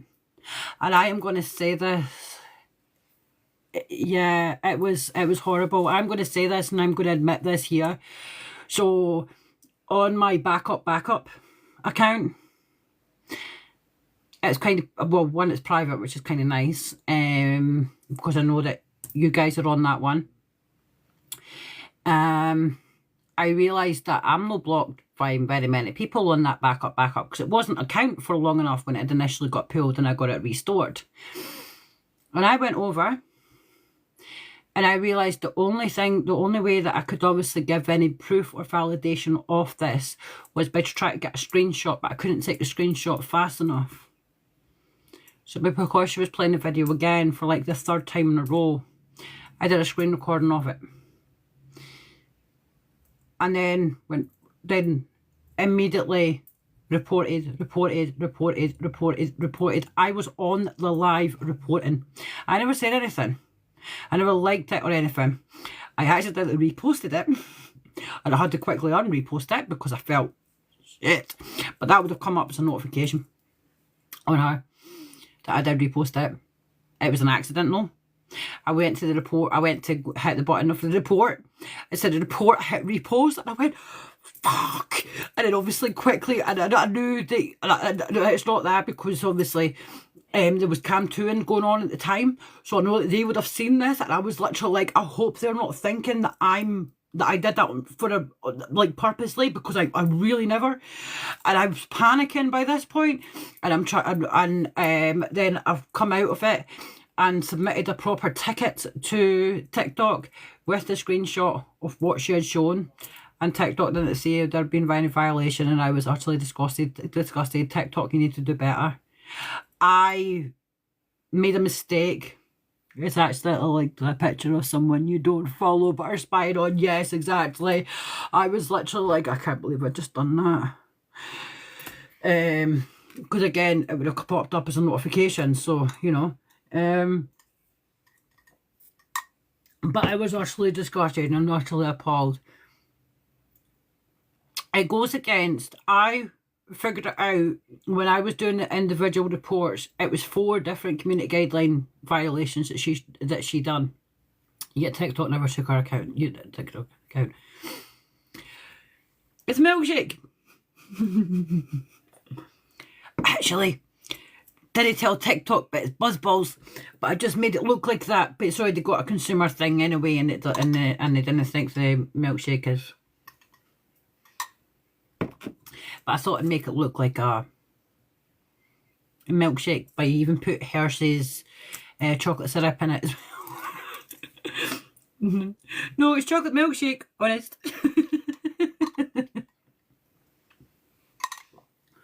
Well, it is still chocolate milkshake, but just different type of chocolate milkshake. But no, like, there's some things that shouldn't be on this, and I worry and I'm concerned because it's preying on really huge. Okay, so the only buzz balls that I actually like are the chocolate ones. They're the only ones that I like. I do not like the rest of them. I've tried the strawberry one, and I was a bit like, Oh, I've not tried the blue one. I did notice in Lidl today, they got big massive balls for 12 quid. And it works out cheaper than buying the little balls. They've got the big massive ones, so I might get the big blue one, just because I've not tried it. And they've got a big massive, but the only thing is they just taste like juice. You don't really tell that it's got anything on them at all. Oh, the green one's disgusting. Nope, don't like the green one. Also, the espresso one you would have expected me to like, because I'm a massive coffee fan. It was horrific. It was horrible. It tastes like plastic. So the only way I can describe it, it tastes like plastic. I won't try the mango chili one because I'm not a fan of anything spicy, especially when it's drink form. That's a bit weird for me. But I've not tried the blue one. And I've got I was expecting the Pinot one, which was a white one, to be like pina colada, but it didn't taste anything like pina colada, and it wasn't very nice. It was really quite, again, it's a plasticky taste. And I've got a passion fruit one in my fridge, but I'm too chicken to try it because I love passion fruit and I love passion fruit cocktails. But what if it ruins passion fruit cocktails because I don't like it? I'm in Aldi, they have bottles of Hugo Spritz. It's elderflower. Oh, that sounds delicious. Elderflower. I love elderflower drinks. I remember the first elderflower drink that I tried was apple and elderflower diluting juice, and it was amazing. And then the Friends of Hales Quarry Park, Holly, one of the ones that used to be there, she turned into my friend. She's lovely. She got a whole load of elderflowers, because obviously there's only a certain amount of time once they've grown that you can use them for drinking and stuff. And she made her own diluting juice. And I will say this, the elderflower diluting juice, freshest of fresh can be, was incredible. I can't quite say what the taste is, but it's a really fresh taste. It's really fresh and it's really nice. And I just had a wee cup like that, but I wanted so much more. You know, one of the wee water cups that you get, I wanted so much more. And I wish I had have asked her for the recipe for it. Because I would be drinking it all day. I got a Too Good To Go bag from the company shop, and it came with like 4 of the bottles of the elder fruit and apple Marks and Spencer's diluting juice. And at first I went, I don't know. And I tried a little bit. I went, oh, that's nice. And the 4 bottles were gone like so fast, like stupidly fast. It was ridiculous. But like it was because it was so nice. It is. Yeah, I would say it is an acquired taste, but the elderflower one, it's like the homemade fresh elderflower diluting juice was delicious.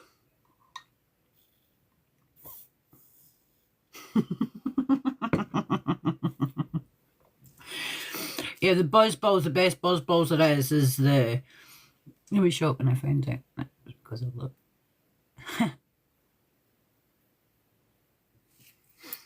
Yeah, well, maybe it's just one of those things. But it's got such a fresh taste to it. It's the only way I can describe it. But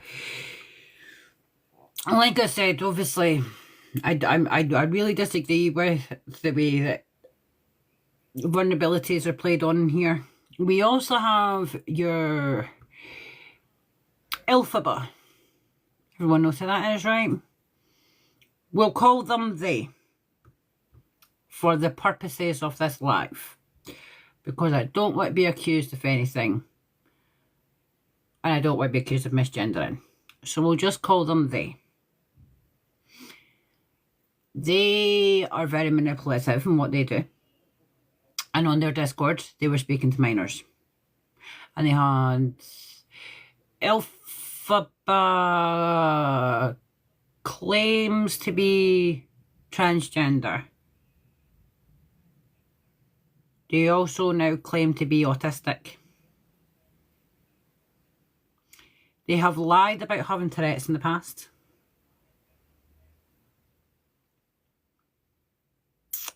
They have lied about having fits. They are obsessed with Wicked, as in Elphaba. They want to be a singer.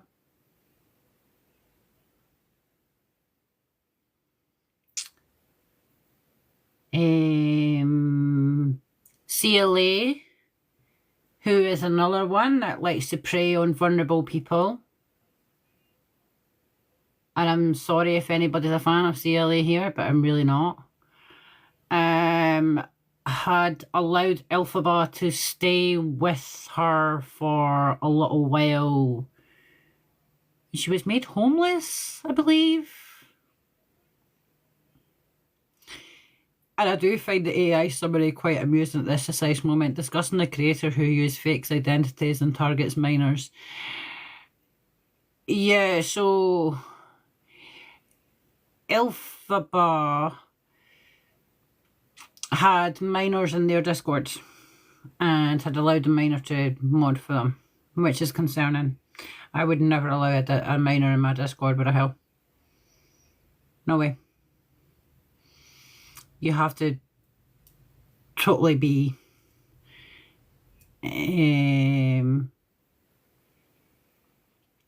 careful. That's why I'm kind of glad that we have that digital thing where we have to prove our age sometimes, especially with my Discord. It's not for the faint of heart, and obviously there's certain channels on my Discord that you choose if you want to go into it or not because of what the thing is. Yeah, TikTok is totally sensitive. Yeah, if you're talking about YouTube, just use your YT, or if you're talking about Facebook, just use Nosybook. And I've just said 2 trigger words and it brought it, but it's not picked up, so it's fine. I've actually used it a couple of times. There's been Elphaba, that's been one that's obviously preyed on vulnerable people. There's been a few. You see it on YouTube a lot as well. Vulnerabilities. And then we go on to the romance scams. Which romance scams tend to happen to older people. No, it's honestly, it's fine, Mirangels. It's totally fine. It's not picked anything up and it's not actually come up with a violation, so it's absolutely fine. Romance scams. So we all think we know what a romance scam is, right? You get talking to somebody that's on a dating website. They claim that they're in the army, or they claim that they've lost their wife to something or another, and they have a son, and they need to get back to wherever, and their accounts are logged, or they need money for something, or they need emergency surgery, or they're pilots, or they're this, or they're that, or there's this, and there's a million and one different stories that they actually give. I used to follow someone who used to really wind up a few of them, which was really funny, because it kind of serves them right. I can't remember if that was on the YT or if it was on here.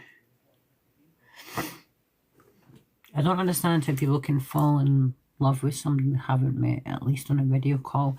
So it only works, I suppose, if there's maybe a vulnerability there. Maybe.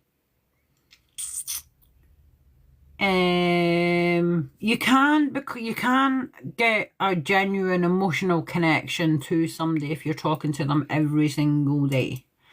And for hours upon hours and upon hours upon hours. And they're the ones that you know are genuine. I just asked Chris. And you can talk to somebody for a long time and you do get an emotional connection, and then when you meet, it's like the cards all align and everything falls into place and it's nice. So you have that. So I can understand that to a degree. But there's some, especially the older that some people are, that sometimes they can be disconnected from family as well, or they've never had family, like, and they don't quite know, and they're just desperately seeking some sort of emotional connection. So they end up talking to somebody on a dating website. Can be the first person to message in the morning and last one to say night too. Builds up the trust. Correct. Very much so. And it starts off with just like maybe a wee thing here and there. And it doesn't talk about money at first. And then it slowly builds up and slowly builds up and slowly builds up. And then it's the worrying phone call. Oh my God, this has happened. Blah, blah, blah, blah, blah, blah. I don't know what to do. I don't know what to do. Can you send me blah, blah, blah, blah, blah. And that could be the start of it. That could be something like that. It builds up and builds up and builds up and builds up. And then before they know it, they started sending money over. Anyone watched the Tinder Swindler on Netflix? I wouldn't trust someone until I at least had a video chat with them. Oh, yeah. I see what you mean. But the Tinder Swindler, like, there was a real, that was a person, but he lied and managed to screw so many people, so many women out of a lot of money, and young women, older women. It's crazy. Some of these people can have like whole ass families already. There's a lot actually on Netflix. Some of it's a bit boring because it's really quite drawn out, because about some of the, that sounds bad saying that some of it's quite boring. What I mean by that is, what I was expecting it to be, I was expecting it to be a little bit more fast paced. They're even using AI to change videos and the video calls to be celebrities. It was good. You need to watch Catfish and the Beauty Queen. Yes, I do. And you know, I actually opened my notepad. Remember how I made that joke about the fact that I write everything in a notepad and I have sticky notes and stuff? So I was needing to use that notepad, and I hadn't used it for a while. I'd actually been using it as a placemat for my coffees, or a coffee mat, whatever, a coaster. And I needed to use it, so I'd opened it up. And it actually had Watch Catfish and the Beauty Queen on the BBC. So now, so that I can remember, I've taken it, because it was a sticky note, but just a colourful, detailed one. I've taken it out of that and I've stuck it to my sewing machine, which is right next to where I work from when I'm working from home, and it's in my eye line, so I will watch it. I do promise. I have not forgotten. It was just as soon as you mentioned that there, I remember writing it down and going, I'm going to make a note of that, and I'm going to properly write it down. And but yeah,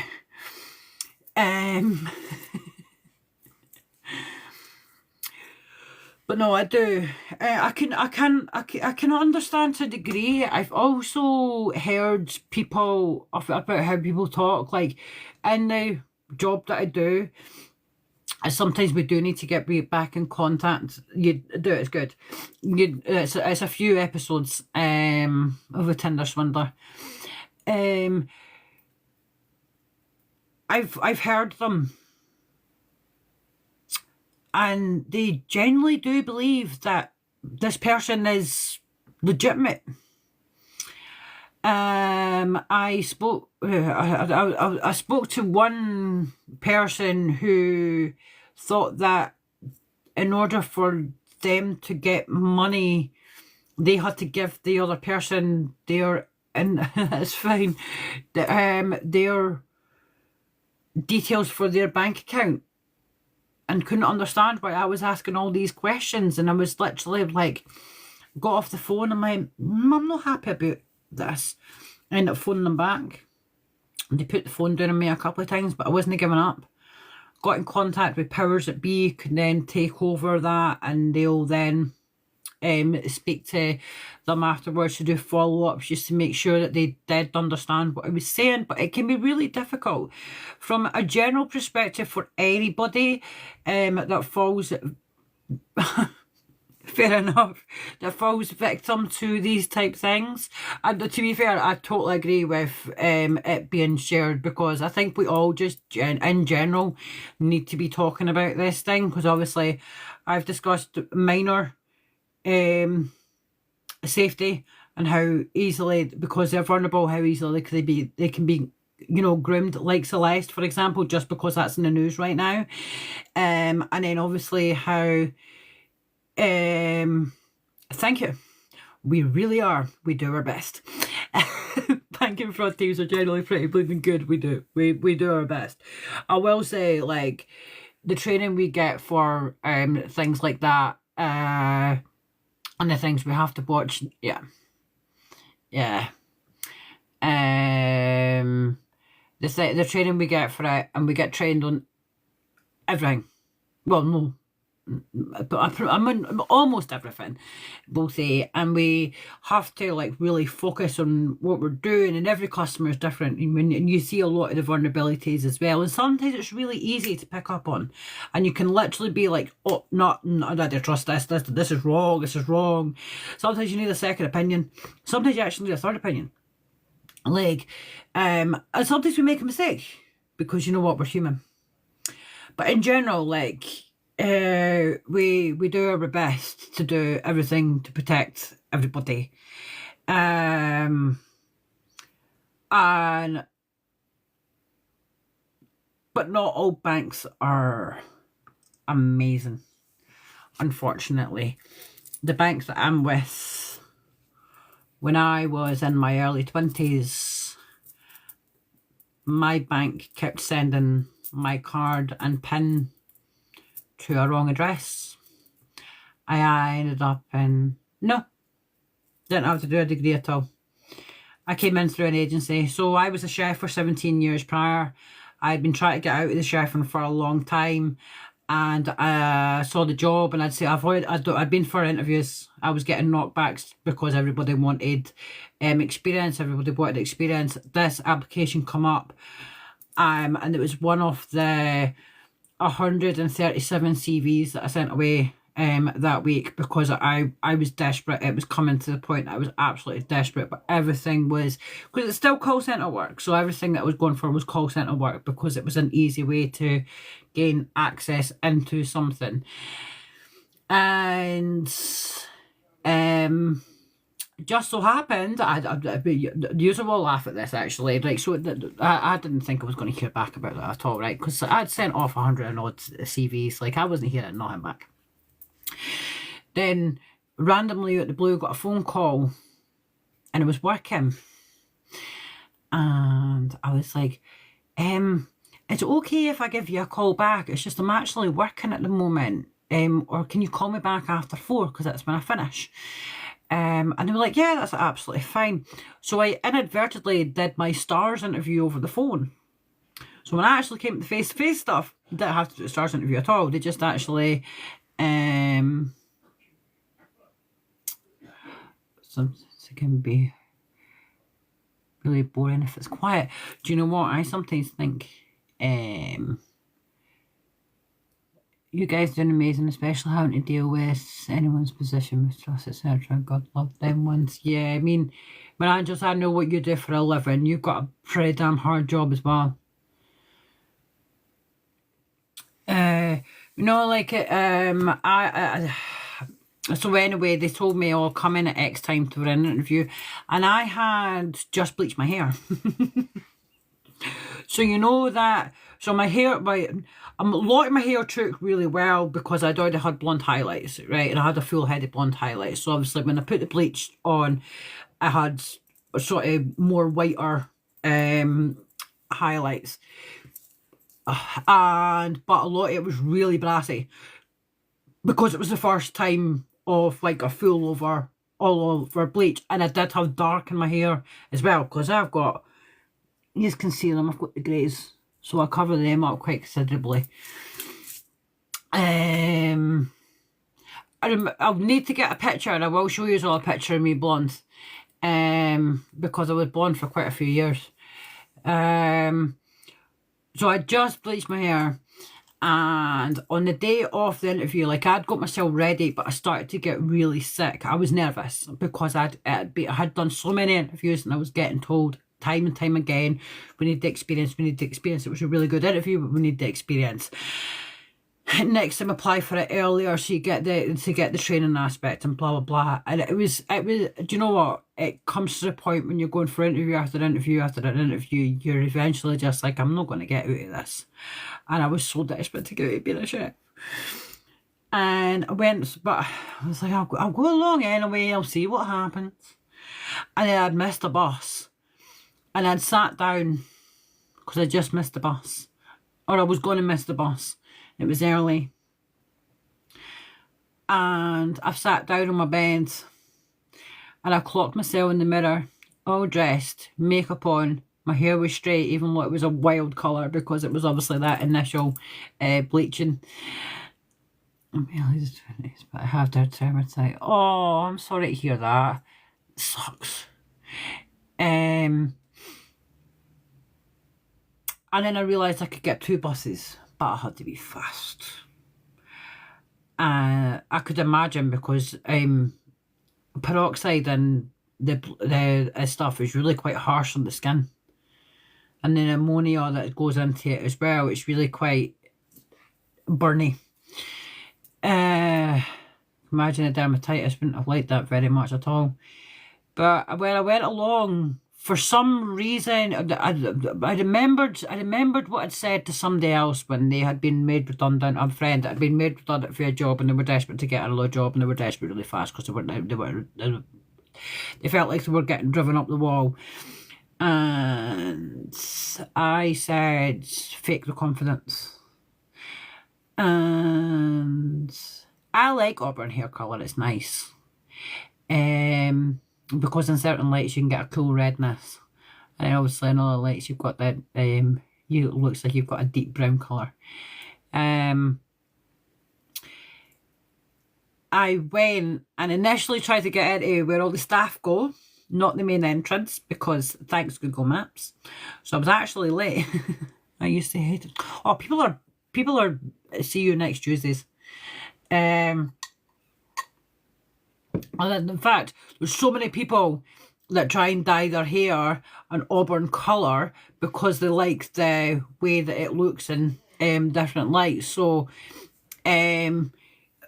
people would love your hair colour. But they'll see you next Tuesdays. But I went and I was late, but thankfully, because it was a group interview before we got pulled off into a one-on-one type thing. I don't get why people don't like ginger hair, etc. I love red hair colour, so do I. I think it looks amazing, and I love that expression too, Sarah. But for some reason, everybody wanted to talk to me, and I was a bit like, I'm uncomfortable. But I've done a lot of homework on fraud and what it does and what types of frauds you can get and stuff like that. In fact, I've done so much homework on frauds that I'd written out the first week of training accidentally.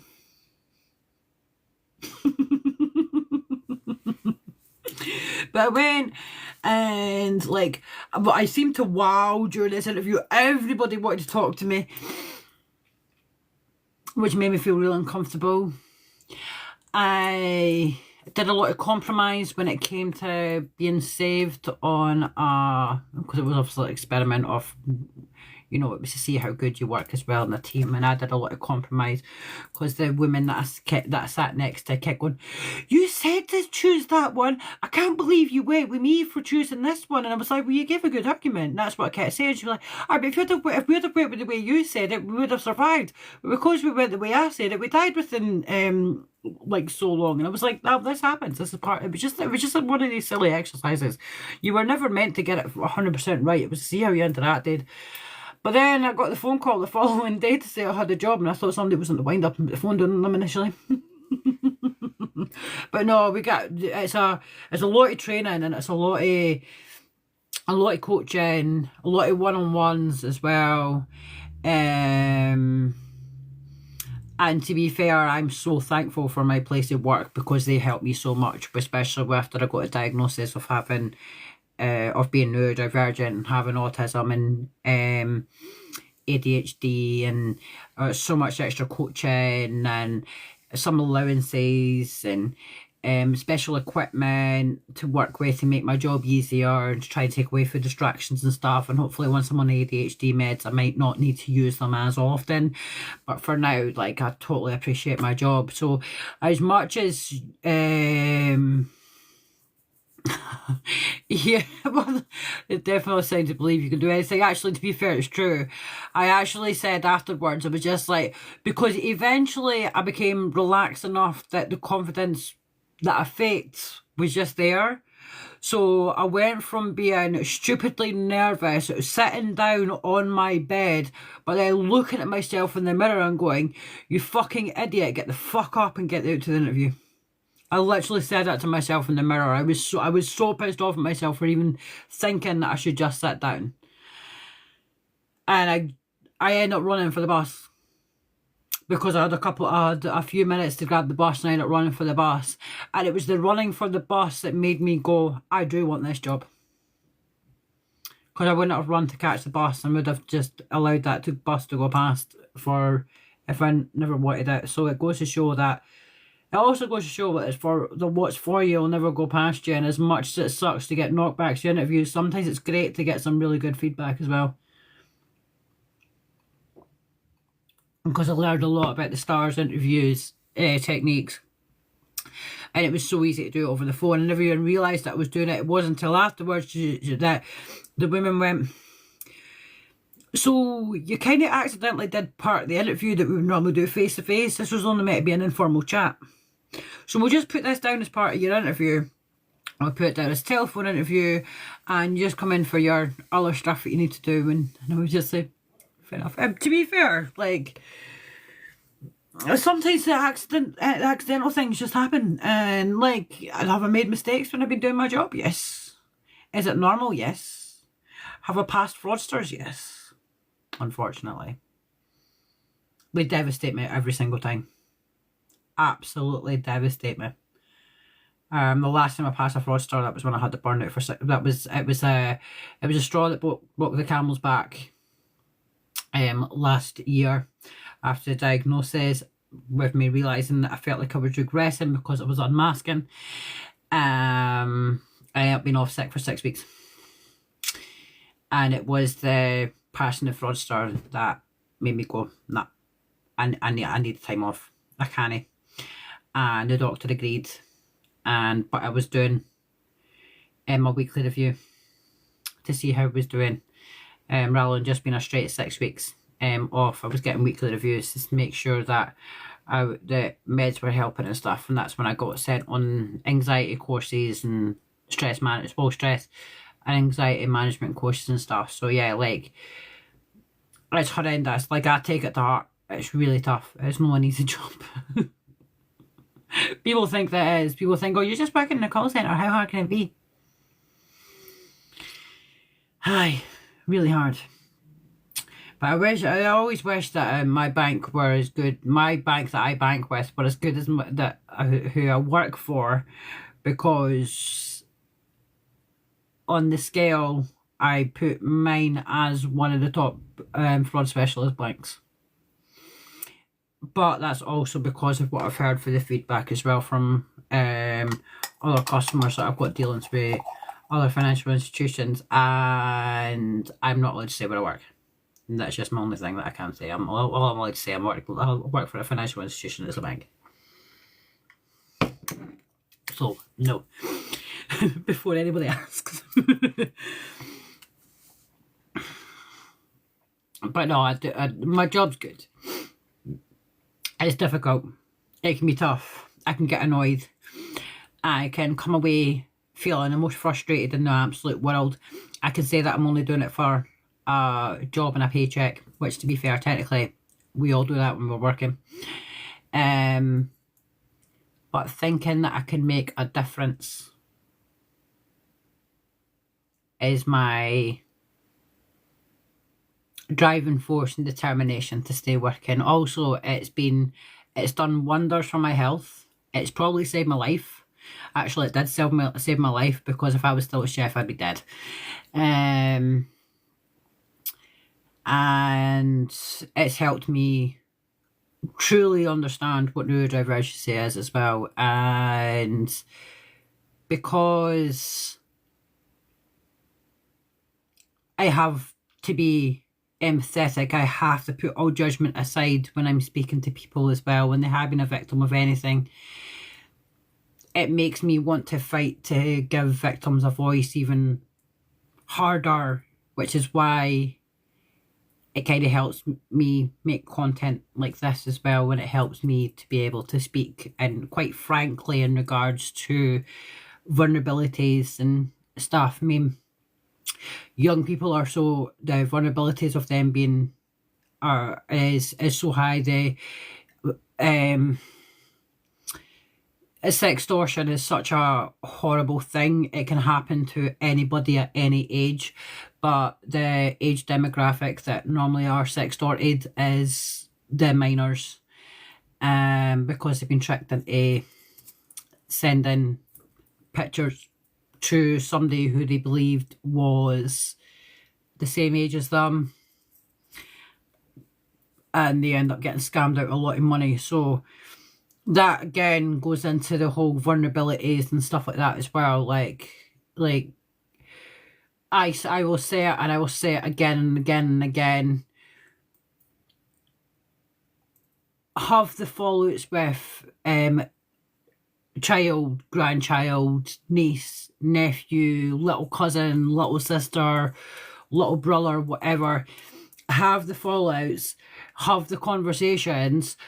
If you're a parent or guardian, ask to see it, ask to see their devices, ask to just don't, make sure you can gain access to that, to the person you're caring for's device, regardless of their stuff, because I don't want to be talking about another Celeste Rivas Hernandez in a couple of weeks, couple of months, or a couple of years' time.